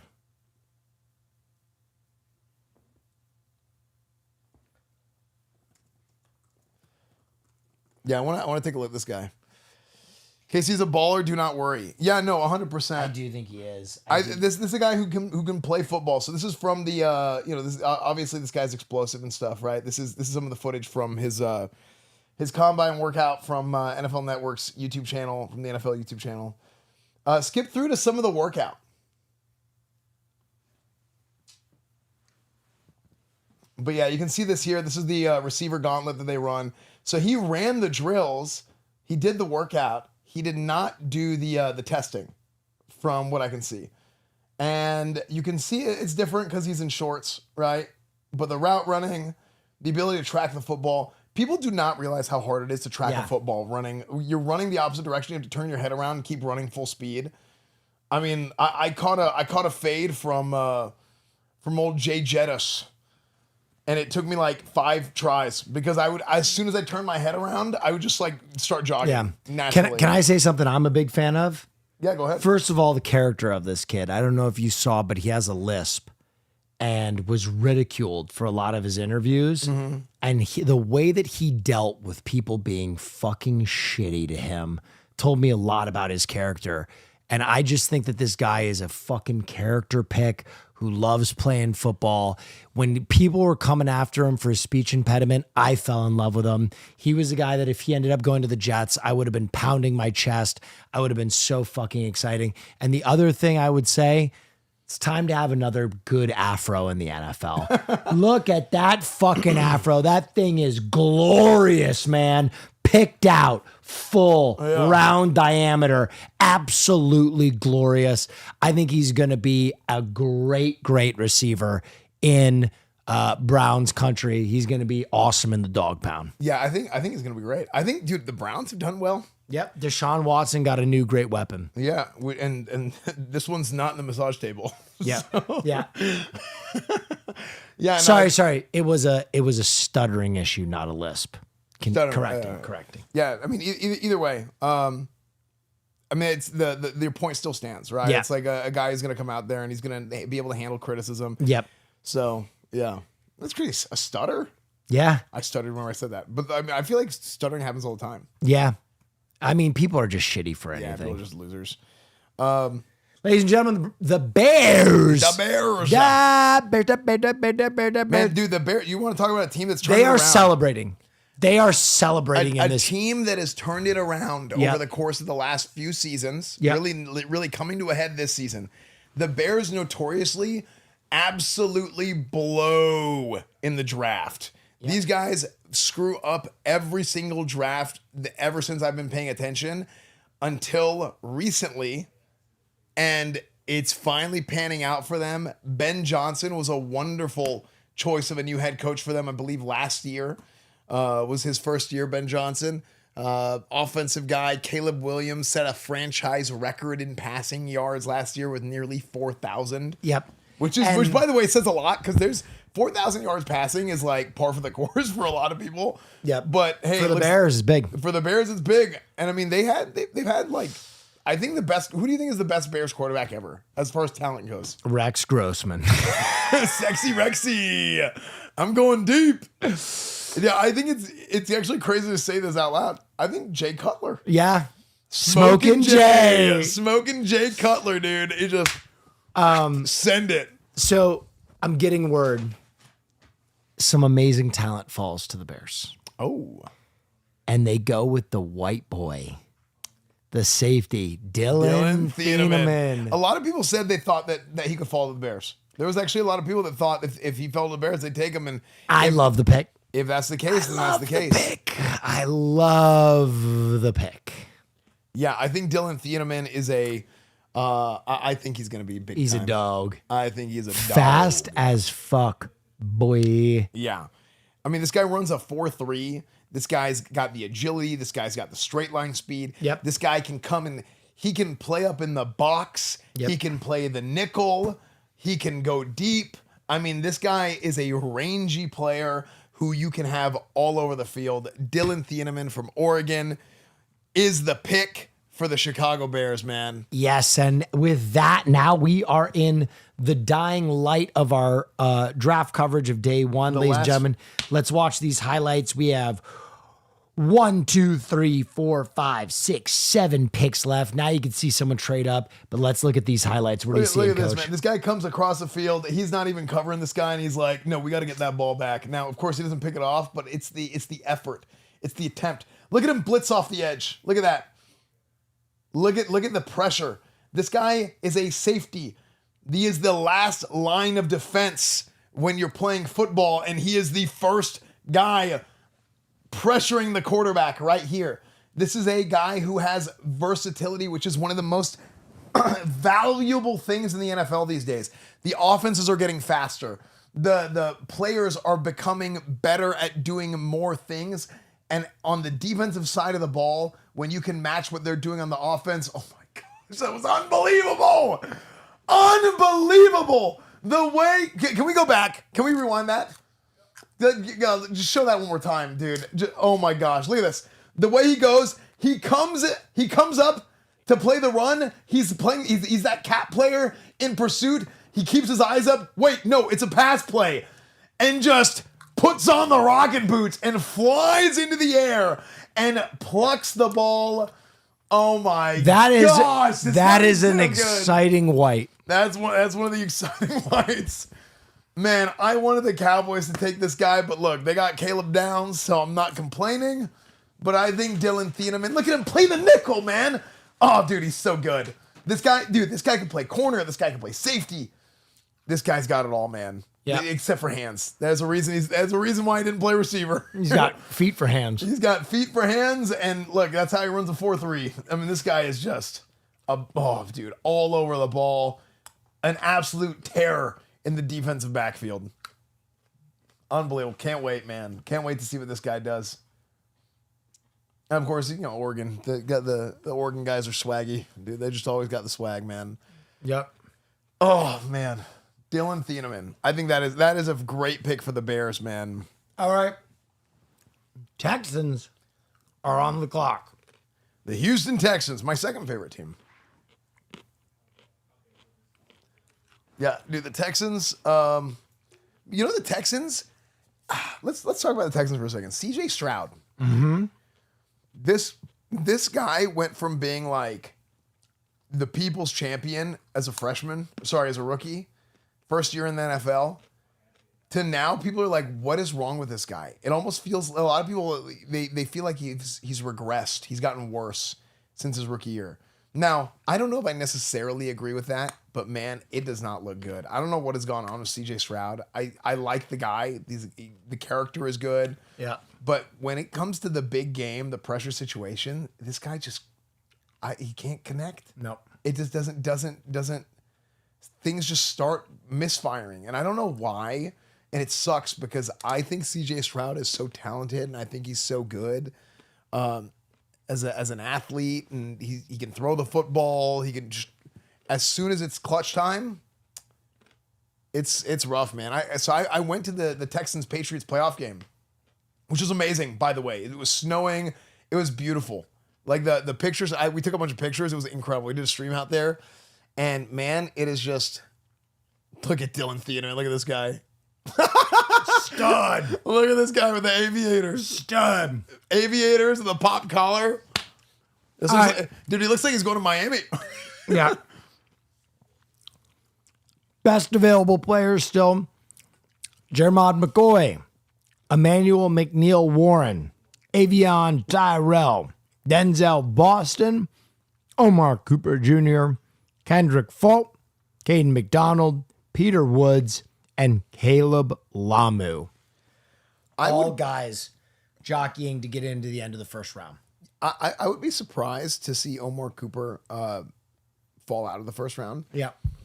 But really, let's take a look at the draft order here. Dude.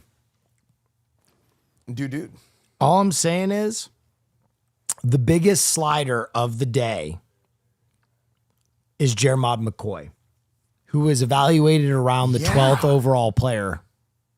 He's sliding. He might be your day 2 darling. I think so. I don't know why he's sliding this hard. I know he had the injury, but like,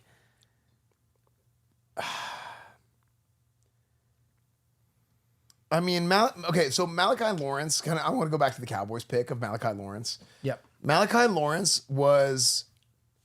he is a pass rusher. He doesn't have the same size as somebody like a Keldrick Falk. But he has I think he ran a 4.52 at the combine. I think I saw. He's 6'4", 250. I mean, this guy is an athlete. Okay, very, very good athlete. He's explosive. He's got the closing speed, and they do need help with a pass rush. It's like a chicken or the egg thing, and that's why I kind of wish they would have taken Jermod McCoy or even Dylan Thieneman. The Niners have traded the Miami Dolphins for pick 27, and the 26th pick for the Texans is in. That all just happened. They haven't even announced the Texans pick, and the Dolphins just traded with the 49ers. So the Dolphins trade with the Niners, puts them So the Niners are at 27. The Dolphins are coming from from 30. Yeah. So the Dolphins are going up 3 picks. The Niners are picking after the Bills here. Dude, this has been an exciting draft. Especially the end of the draft. This has been awesome. I'm at the point of the draft where I'm starting to get confused. Yeah. I'm having a hard time kind of connecting the dots, and I'm like, wait, hold Pepe on. Pepe Sylvia. Yeah. I'm like, what is going? Okay, this guy's going here. That guy's going there. Bills also traded with the Texans. Dude, this is so. Okay, so the Texans trade with the Bills for 26. yeah. The Bills are now at 28. The Niners at 27 trade with the Dolphins, who were at 30. I don't know if we have any of the pick compensation, but someone's got to come up for some of these guys who have slid, right? This has got to be a slide pick now. This has got to be an Aamoir Cooper Jr. This has got to be Colton.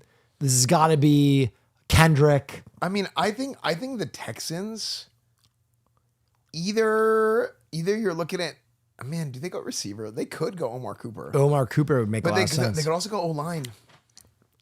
And maybe Who's left though? Lamu? Caleb Lamu? Actually, yeah. you're Keelan right. Rutledge, guard, Georgia Tech.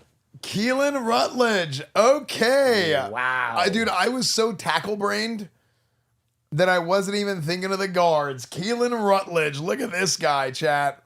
Where was he evaluated? Hold on. I think Keelan Rutledge is a little bit of a reach, personally, because they decided to take him over a Jennings Dunker, over a Emmanuel Pregnon, and over a Chase Besantis. The number 52 evaluated player on the consensus board, Keelan Rutledge out of Georgia Tech. But surprising. This boy is thick. 6'4", 320. And look at this. A lot of this man-on-man Georgia Tech blocking. Look at that. Oh. Look at him get in there. Look at him dig that guy out. Oh. Look at him. He's climbing. He gets on that backer and just finishes. Look at this guy. Look, he's in his chest. Keeping his hands down.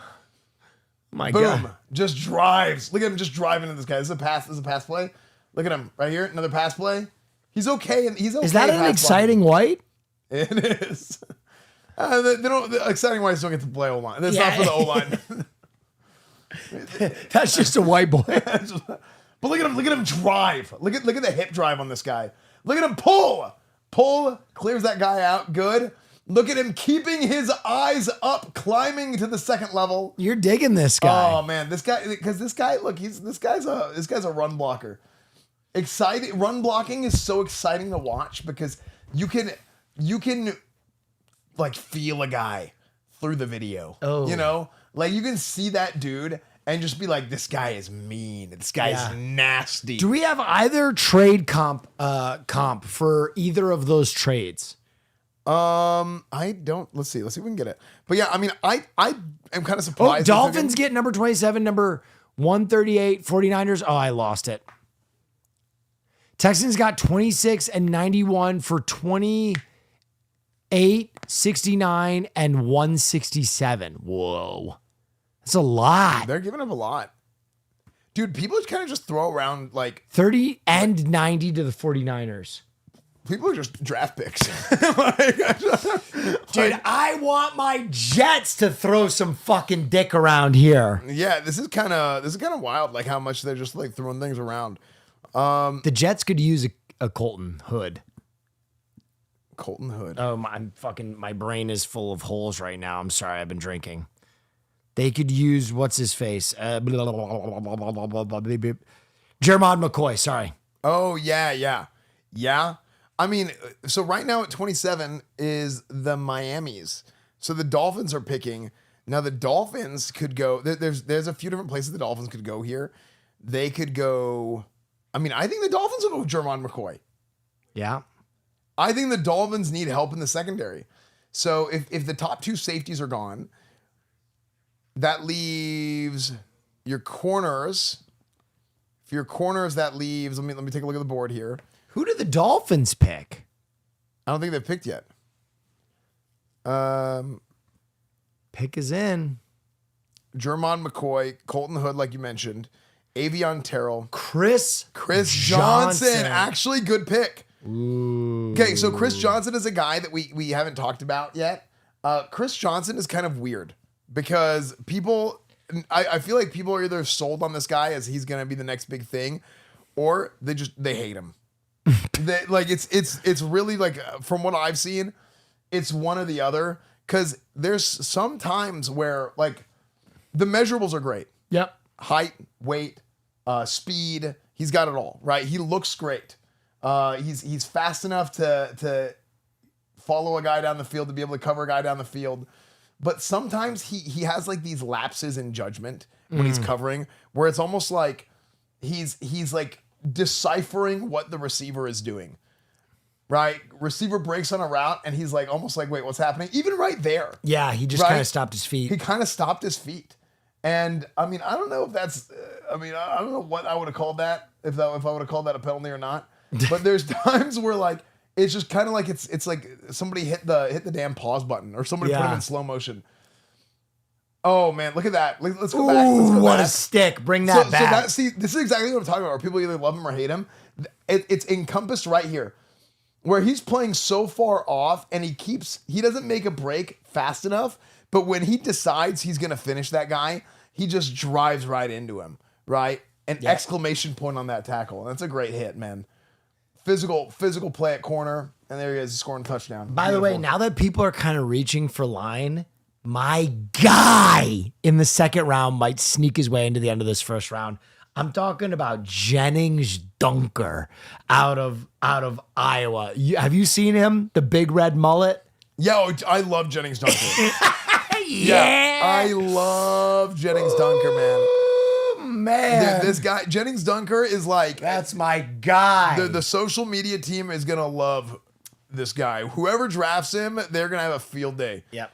Apparently, this guy loves Culver's, eats a whole family size cheese curds to himself. That's what I want in a lineman. Like this guy is like this guy's gonna be a freaking marketing darling for whatever team, and you don't really get that too much with the O-line, but he's great, dude.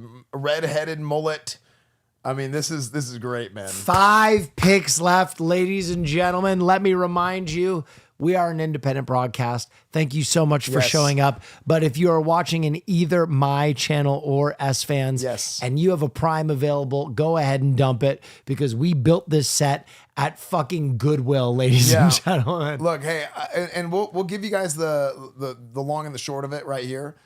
We've been doing the draft shot at We Play Studio, which was an unbelievable partner. And we love those guys that we play, and they do such a good job with everything they do.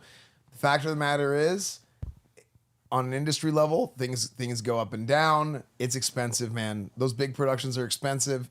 And if we don't have sponsors and we don't have the things that we need to be able to support it financially, then we can't do that. Now, thankfully, you found Blitz at Goodwill? No. Esfand's had NFL Blitz for the last 3 years. Just about. It was a gift from his manager that we had to assemble. So the real reason, this is really what I was getting to, the real reason why we decided to have the draft show at home is so that I could get everybody to build this cabinet for me. That's correct. That's the real reason. Yeah. So, no, that was a gift from my manager that I never actually, no, but you understand why I didn't take the time to build that thing, because it took like a whole crew. Whoa, we are having a lot happening. Ladies and gentlemen, the Patriots have traded for pick 28, and I think the Chiefs have traded for pick 29. Oh, dude, the whole like last 7 picks of the draft have just been like an crazy. It's been crazy. They're just mixing it up, dude. Welcome to the blender. The Patriots are picking right off the rip. They already have their selection. Who's it gonna be? Caleb Lamu! There it is. That's crazy. We were just talking about him, and we said, look, is this guy a first rounder? Probably not. Listen. But if they decide to go O-line, now I think it's crazy that look. Listen. Here's the thing. They have a tackle right now. Yeah. Who in the Super Bowl did not look good. No, he did not. So do you bump Will inside and let Caleb play tackle now? I don't think so. Okay. I think that you gotta trust your guys, and you gotta give him every opportunity to prove himself. And you gotta that is a whenever I talked about the internal, external, and the NFL level, they don't get to do that too much. Yeah. It's like, I think this is one of those things where we trust you.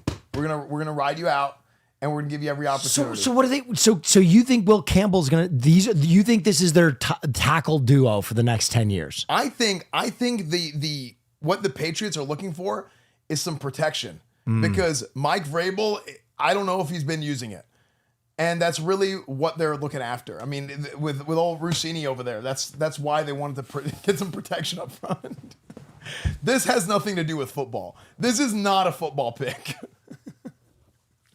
Rossini bouncing on it, crazy style. Crazy style. I mean, dude, I was looking on Twitter. I'm not a drama guy, but only because I think the dramas get too serious. Yeah. Now, it's funny because this is this is kind of serious depending on how you're looking at it, but it's not a legal thing. It's not an issue of legality. It's not, it's just something that you can make fun of, right?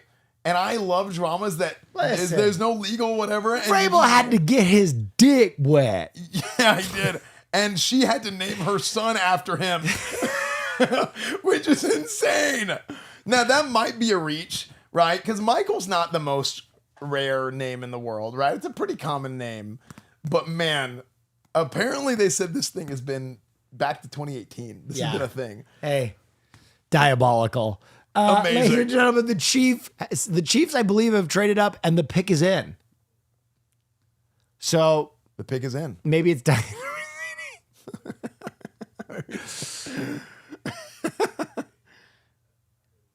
Dude, I just imagine, you've seen Arrested Development. Yes. I just imagine like Mike Vrabel meeting Michael Rossini, and it's like he says something, and then the tone, the music whenever he meets it, he's like his real father, like the din din din din. Ladies and gentlemen, the pick is in for Kansas City. It's defensive lineman Peter Woods out of Clemson. Peter Woods. D-line. Yep. We got Woods and Banks. This was another big riser. This is a big old boy. Yeah. Old boy. That's the thing. We got a defensive tackle, I believe he is. 3 picks left in the first round. Are we going to see another fucking trade? So I want to talk about this guy real quick. Peter Woods. Yep. There's a lot of guys who, when it all came down to it, thought that he might have been the best defensive tackle in the draft. Yeah. Now, we've seen over the years some D tackles go real high as number 1 overall, number 2 He was overall. mocked at 1.16 to the Jets. I think this guy is versatile. Yep. I think you can move him around.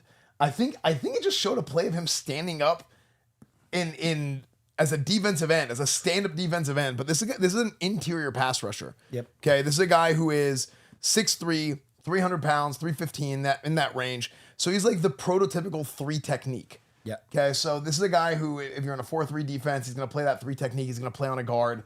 He's going to be a shade on a guard. But he's very twitchy. Jet trade! Aamoir Cooper Jr.! God, I'm gonna fucking come do it! Do it! Dude, if they take It's happening!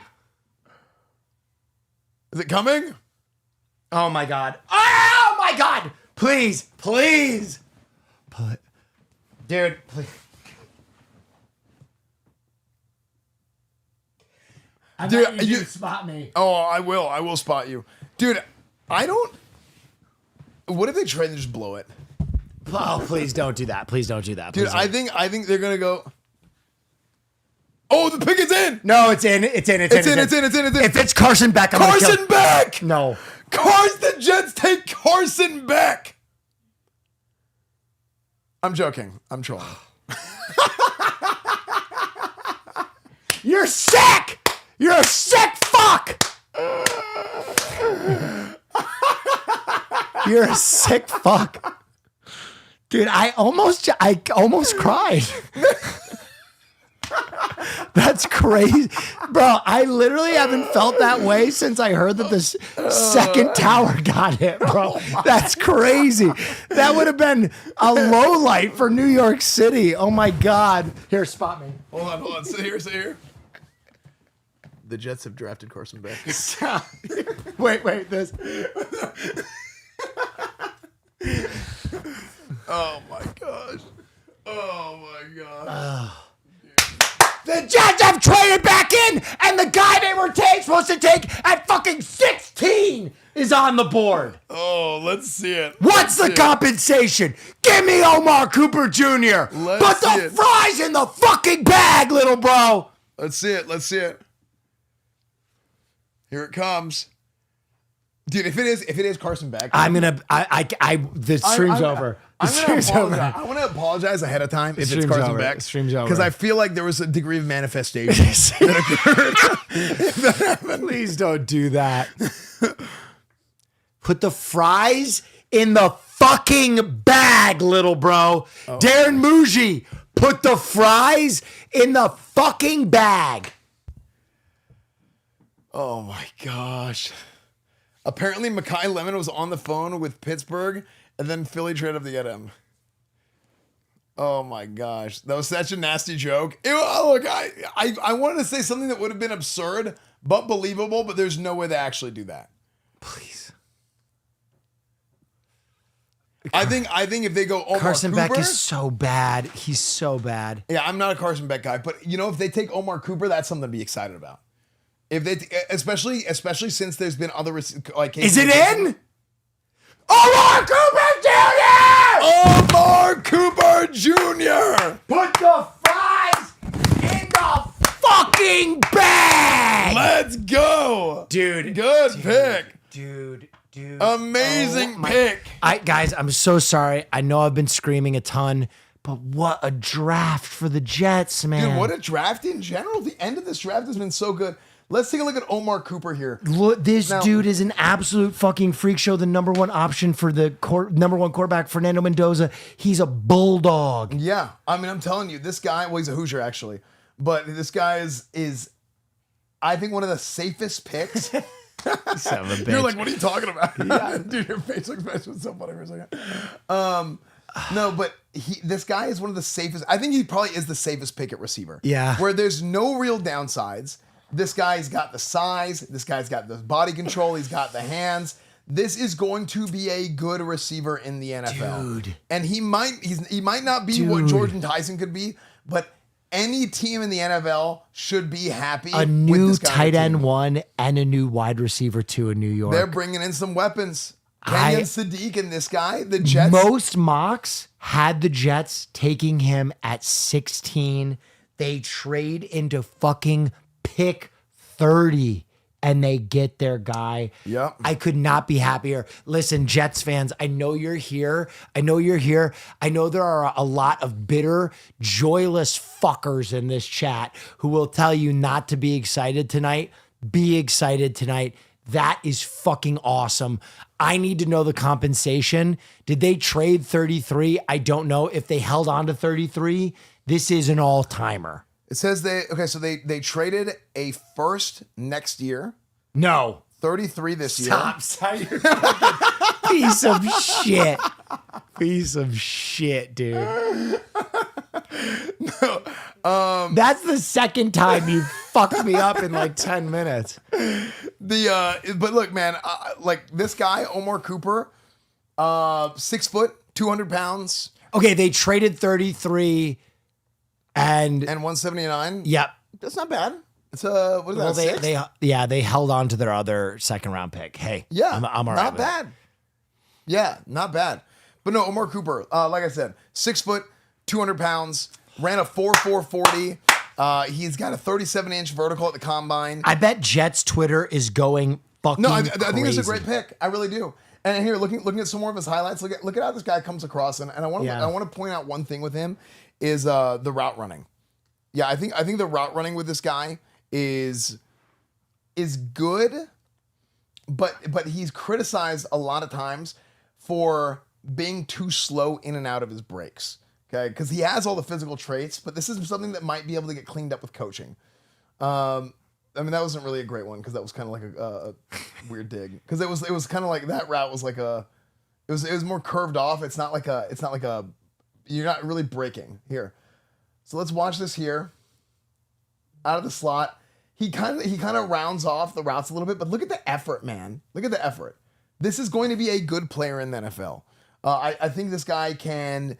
I think he's physical. I think he's got the ability to go up and be able to fight like that and finish a play. And those are the kind of things you can't coach. The things that he needs help with are the things that you can coach. I think it's being a little bit sharper in and out of your breaks.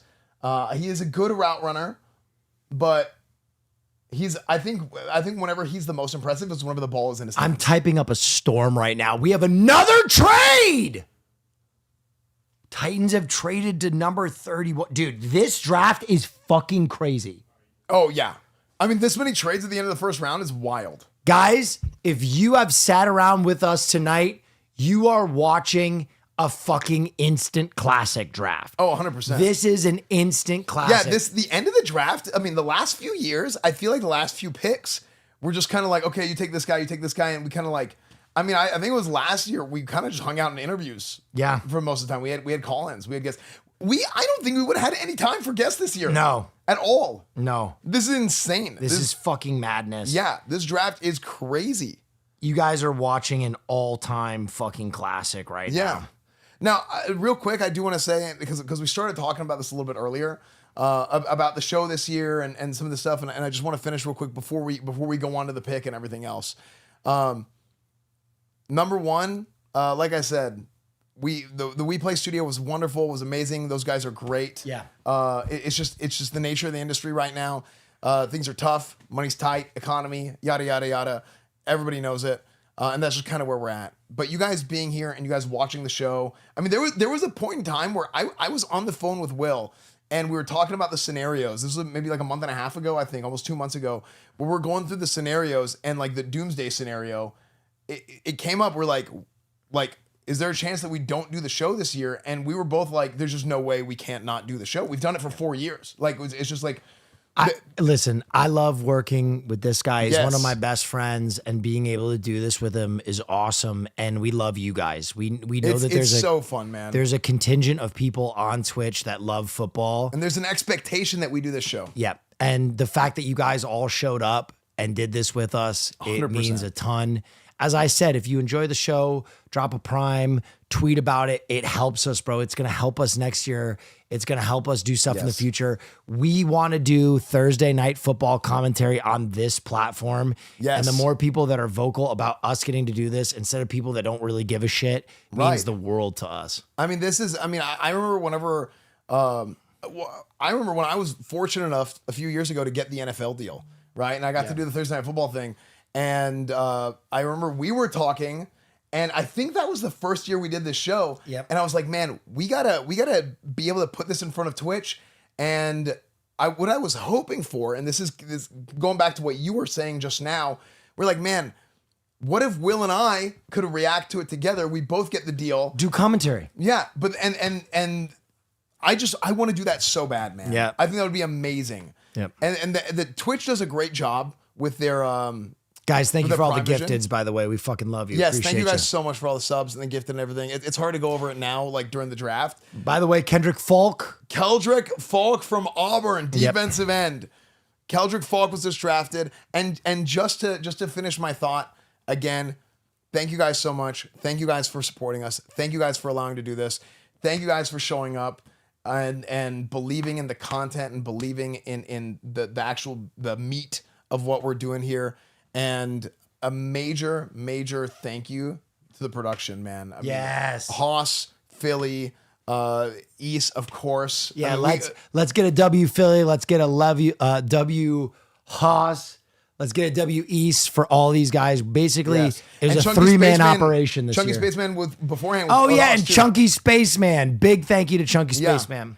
So, I mean, these guys, like, we put them through the ringer. It was crunch time, and they all came through and they helped us out of town. And even the girls. I mean, the girls visiting. Yeah, 5 hearts under one roof. Yeah, The 5 hours. Hachu, she's been living here for a while, but Deb came to visit, and Mia makes music, came to visit. So they were with us all day yesterday, helping us out. So hearts in the chat for all those guys, W's for those guys. Yeah, I mean, it was some good, solid Korean labor. It was some good solid. We could have made a demilitarized zone, or we could have just made this set. Either one, those girls were on it. Yeah, no, it was wonderful. So again, thank you guys so much for allowing us to do something that we love to do so much, and hopefully we can continue to take it to the next level. And look, if you guys love this show, if you guys love football on Twitch, and you guys want to support football content on Twitch and sports on Twitch, clip this, clip stuff from the show. Send it to Twitch, tweet at Twitch, tweet at us, tag us, all those stuff, all those things, and help us get the word out. And hopefully can we have day 2? If we get a level 20 hype train right now, combined hype train, we'll do day 2. Well, I'm hosting another show tomorrow. Oh, never mind. I'm wish listed. Wish listed is happening tomorrow, so I actually can't. Unless I can fly to Las Vegas, go to Level Up Expo, do that, and then come back. Yep. Then, well, with that, there's no day 2. So the last pick, the Seattle Seahawks with pick 32 are on the board. Ooh. Actually, can we show some highlights of Keldrick Falk actually before that pick? I think production has it ready. I think they were waiting on us to finish glazing our chat so much. But yeah, look at this Keldrick Falk right here. So Keldrick Falk, big defensive end. This is a big power guy. This is a big power guy. Look at him stand up. That's a stand-up defensive end. This guy's pushing about 280, and he's playing the edge, outrunning guys. He ran, I think, about a 4.7. So this is more of a traditional run-stopping defensive end frame. Big explosive athlete, doesn't have the straight line speed, that somebody like a Malachi Lawrence has, or especially not somebody like an Arvell Reese. But look at him here. He's unblocked. Now, when that happens, he is not doing what he is coached to do, but he is prepared and knows what's coming, and he knows he's athletic enough, and he's a fast enough first step to go finish. Now, in that play, he did what he's supposed to coach to do. He did what he is supposed to be coached to do, which is he is unblocked and he sits in the hole and he waits. Because if you are not getting blocked as a defensive lineman, it is for a reason. Somebody is coming for you. So you got to keep your head on a swivel. Somebody's going to come earhole you or something. You got to be able to bend, and you got to spill that block and blow up a play in the backfield, stop a play at the line of scrimmage. And this guy is a run-stopping defensive end with the ability to rush the passer. He is the whole package. I think he's going to be a great player at the next level. Keldrick Falk from the University of Auburn University. But yeah, I think this is going to be wonderful, man. I think it's going to be fantastic. And the last pick in the draft wait, how long was the show this year? Dude, it's so much shorter because of the 8-minute picks. That's crazy. Especially with this many trades. Remember, usually when a trade happens, it makes it longer. Yeah. I legitimately think fast. I think we were 2 hours shorter than last year. Yeah.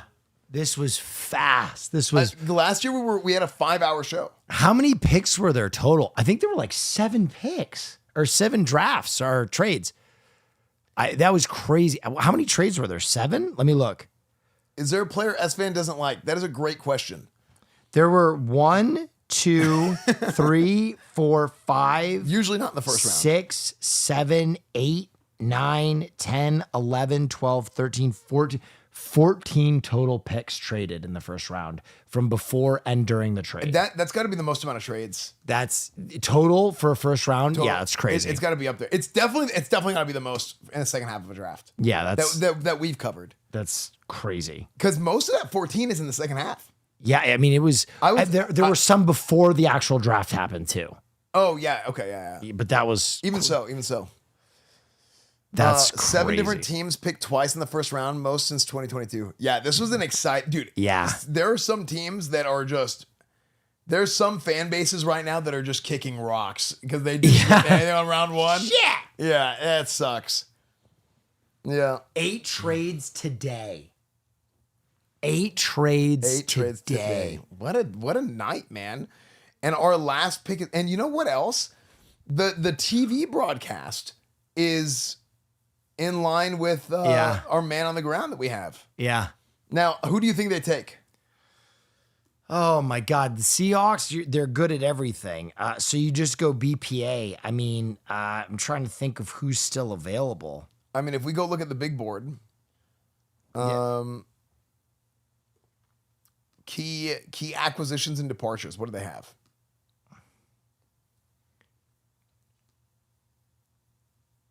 Jadarian Price. Isn't he a running back? Yeah. Wow. To Running replace back? Kenneth Walker. Isn't he? He's it was him and Jeremiah Love. So they say this is the second best running back in the draft. They replaced Kenneth Walker with a guy who really didn't get too much time to shine behind Love. But the consensus running back 2 in the draft, they restock the coffers. Damn. Yeah. Dude, that is insane. What an that they exciting... had 2 in the year 2026, a college football team with 2 first-round running backs. That is crazy. That is the way that crazy. the NFL has been trending for years, the way that college football has been trending for years. It's all, hey, spread option, power spread, get the ball out, quick game passing, get a bunch of receivers, air raid, running gun. West Coast. It's not like having 2 running backs and having this 2-headed monster in the backfield. Right? Damn. Wow. 2 first-round picks for Notre Dame. That is amazing. With that being said, some notable names for tomorrow. If your team is picking early tomorrow, Jermod McCoy, Emmanuel McNeil-Warren, Avion Tyrell, Denzel Boston, Caden McDonald, Zion Young, all of those players were supposed to be first-round players. Dude. So you have 5 guys going into day 2 that were likely first-round picks. That's crazy. I mean, hey, that's football. That's football. Hey, that right there, that is the NFL draft is what that is. Yeah. That right there is the NFL draft, ladies and gentlemen. Damn. Amazing. What a fun day that was. What a great day. Guys, thank you for joining us. That's it for the first round. That's it for the first round. Man, who do like just immediate reaction. Who's your number 1 surprising team that you think won the day? Ooh, won the day. I mean, okay, so I'll go with can I be honest? Go ahead. Giants are hard to beat. Giants are hard to beat. I think New York had a hell of a day because the Giants and Arvell Reese and Maui Noah are really good value, but David Bailey, Kenyon Sadiq, and Aamoir Cooper Jr. in the first round. That's fucking... I gotta say the Jets, man. I think it's the Jets. I think the Jets are a great pick. Who won the day? A team with 3 first-round picks with a big-time defensive end in David Bailey. Big, powerful, fast, productive, the whole 9 yards, the whole package. Yeah. David Bailey is the prototype. Yeah. Kenyon Sadiq, fast, strong, a wide receiver in a tight end's body. Okay, this guy is just built like a Greek god and can run like a deer. Okay, Kenyon Sadiq, wonderful pick. And then finally, Aamoir Cooper Jr., you have probably the most well-rounded, safest pick at receiver.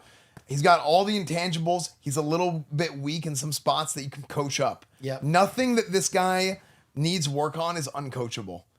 I think the Jets had an unreal draft. You know who my number 2 team is, even though they only picked once? Who? The Bucks. Reuben Bain Jr. at 15 without a trade.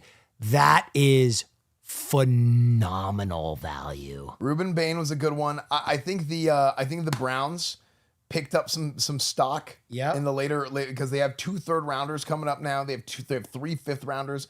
So if They got some dogs too, Spencer Fano and Casey Concepcion. Yeah, they got two very good players for their offense.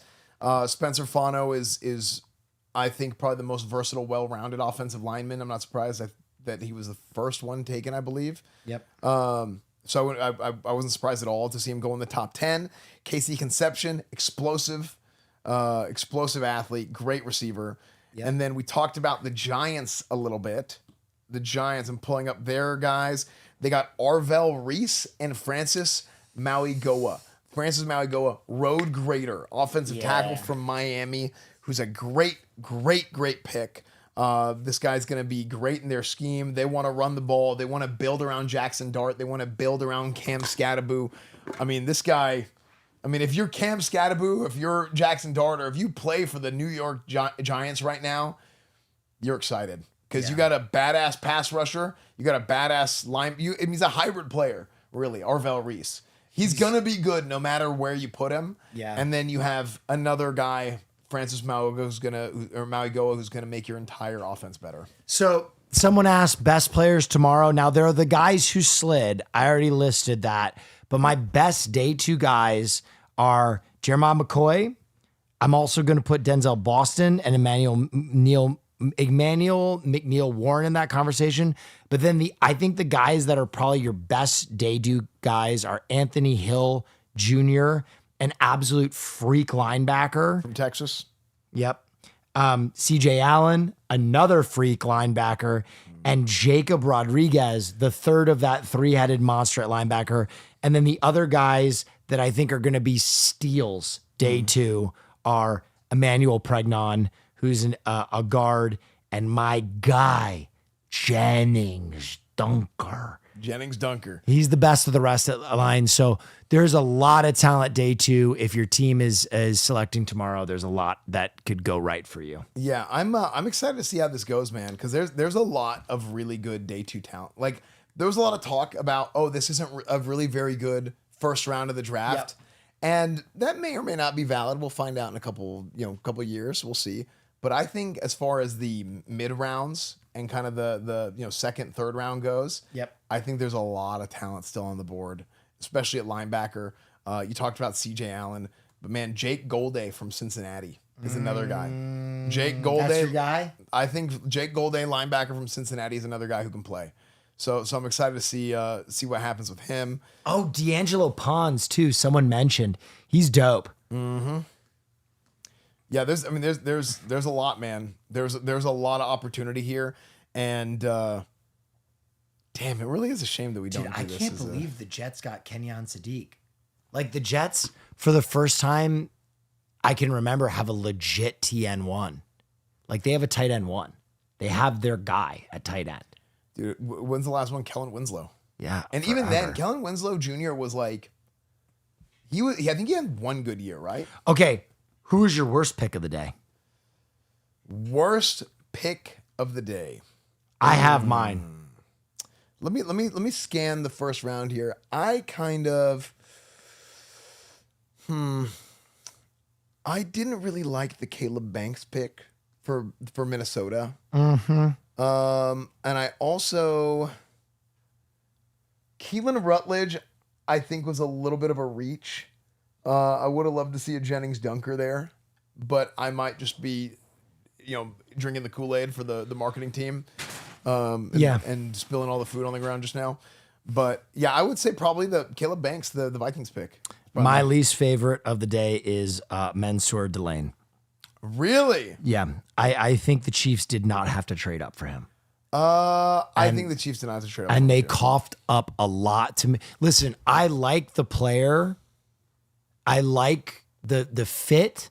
I just don't think the Chiefs had to do that. I think they got spooked for some reason.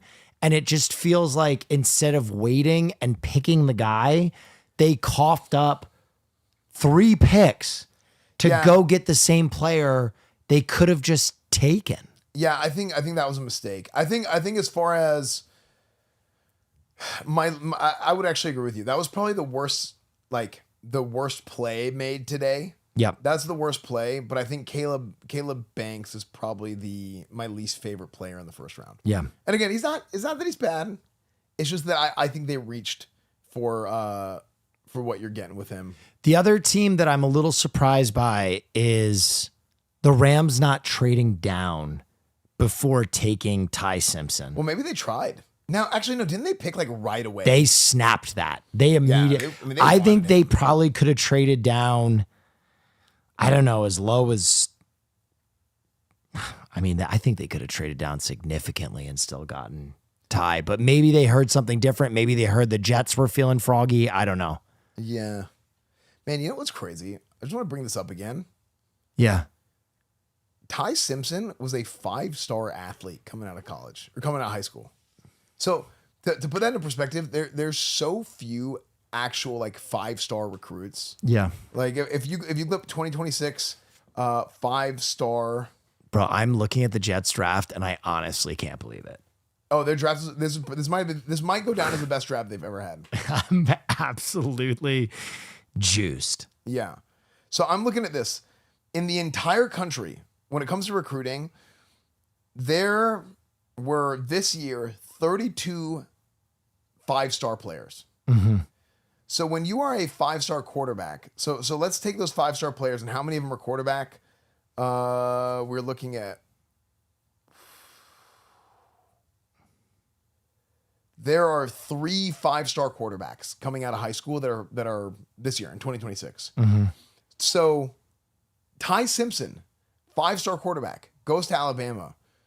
That is like unheard of in the current day and age of college football for a 5-star quarterback to go somewhere, not play, and then not transfer, and then continue to not transfer and wait his turn to be the starter for only 1 year. This guy rode the bench for 4 years. Yeah. That is insane. Yeah. And then after 1 year of playing, I already said it. For the player, Ty Simpson, that was the best possible place he could have gone. I think it's crazy that he's like, I mean, he's an unbelievable athlete. Like the fact that they didn't find a way. I mean, he played a little bit, like he got some playing time, like a few games here and there, but he didn't start a game until this year. Dude, Ty Simpson gets a fat contract. He gets to learn behind one of the best quarterbacks in football, and then he inherits a team that is just dynamite. Good. Yeah. Just good. Unreal. All around. And no miles on the car. None. I mean, this guy, this car's been sitting in the garage for years. Yeah. Well, guys, that's it. That's it, man. For Esfand and Will's draft extravaganza, guys, I gotta say, I've already seen some of you tweeting about the show. It means the fucking world to me. I went and retweeted everybody who's tweeting about the show. I appreciate you so much. One more time, a huge thank you to East, to Philly, to Haas, to Chunky Spaceman, to anybody who helped us tonight. Yeah. Huge thank you to everybody who showed up. The girls, 5 hearts under one roof. A huge thank you to my co-host, Esfand. No one knows football or can talk about football like this guy. And I've never seen anybody get more excited about offensive lineman highlights on the planet. So to everybody who showed up, to everybody who support, we appreciate you. We'll see you next year. And thank you. Good night. Yes. Thank you guys so much for watching. And again, just to piggyback off of you, Will, like, again, this guy, Will, just brings the juice no matter what. I mean, we're whenever we're prepping, whenever we're building out the set, whenever we're sitting here before the show and kind of going over our notes and stuff, like this guy brings the energy. And I think that is I had a conversation with somebody recently and we were talking about what we like to do and how we like to do it, who we like to do it with. And the number one quality is enthusiasm. Mm-hmm. I don't care as much. Like it's not about simply being good. It's not about simply being good at what you do, being talented, whatever. A lot like in football, right? Where it's not just about how fast or strong a guy is, but the enthusiasm whenever you're making content, whenever you're doing a show, whenever you're doing anything is so important. And Will brings that second to none. And he makes everything like just you can bounce off of Will. He'll match your energy. He'll raise your energy, just the whole 9 yards. So yeah, I love it, man. It's been super, super fun doing this show for years, and I can't wait for next year. Yep. It's a shame we only do one night though. Hey, Twitch, Thursday Night Football. Yes. In-house commentary. Why not us? Yeah. Why? Like literally, that's the actual question. Why not? Like who? Ain't nobody want to listen to Ion Eagle. I mean, dude, I've seen the Prime Vision broadcast. That thing is incredible. Yeah. The Prime Vision podcast is incredible. Like, let us help with that. Let us be a part of that, man. Yeah.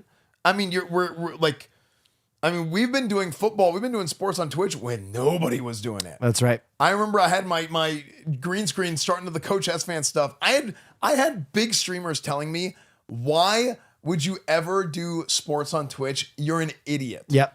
I'm sure it was Nick Paul. Actually, okay, I'm not gonna say who said it, Nick Paulum. but I to Nick's credit, even though that might be something Nick would say. Yeah. But to Nick's credit, he was indifferent. Okay. Fair. We'll take that. He was like, yeah, probably, but whatever. I mean, We'll it's take good. that. So yeah. All right, to the mods, can I send them Caroline Kwan's way? I think Caroline's streaming. Yeah. All right, Caroline, is Caroline live? Let me see. Caroline is live. Send them Caroline's way. Guys, thank you so much. We'll see you next year. Let's get that raid popping. Philly, you got that raid? You might have to do it on your phone. Oh, shit. All right, let me see if I can. Yeah. Man, wonderful. Wonderful,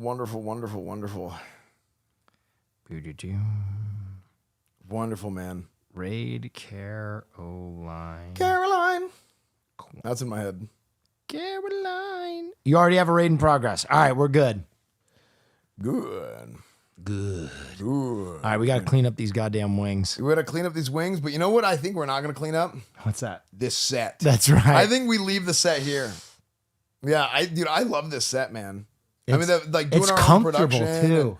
Yeah, dude, actually, we got these couches for like $300. Yeah. Yeah. Hey, and by the way, whether you're watching on Will's stream or my stream, whatever, if you guys have a Twitch Prime, before you go, Drop please, those Twitch Prime. We know, hey, economy's bad, it's rough, but if you already pay for Amazon Prime, link it to your Twitch channel. We could use the Primes. Everybody's in a different situation, but thank you. And I saw there was a bunch of gifts and a bunch of subs and stuff throughout the show. This stuff takes a lot of time and effort, and we weren't able to do the big studio this year, but man, I think the show was just as good as ever. It was very good. And, Look, I'll just look, Haas has got it up. Use your prime. use your damn primes. Use them. There you go. Thank you, Haas. Thank you, everybody.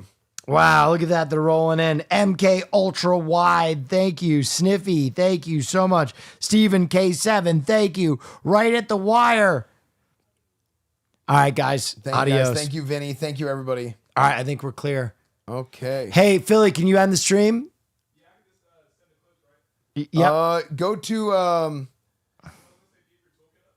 it should. He's not on Toolkit, but it should be.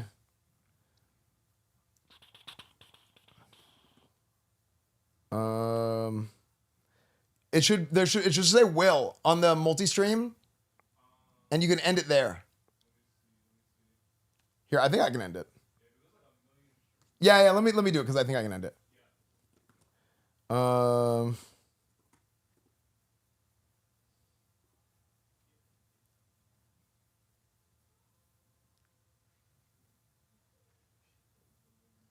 Okay. Caroline.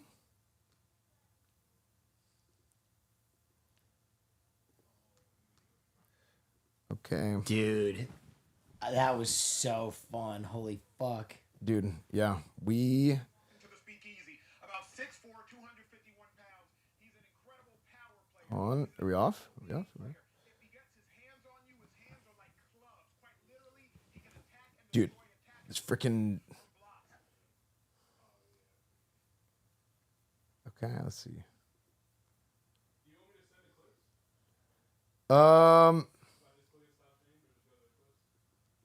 I think it's.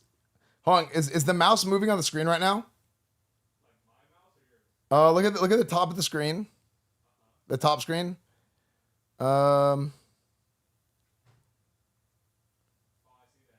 Is it moving? Okay. Just I can do it. Okay, we should be off. Okay. All right, I think we're off. Woo! That was sick. That was awesome.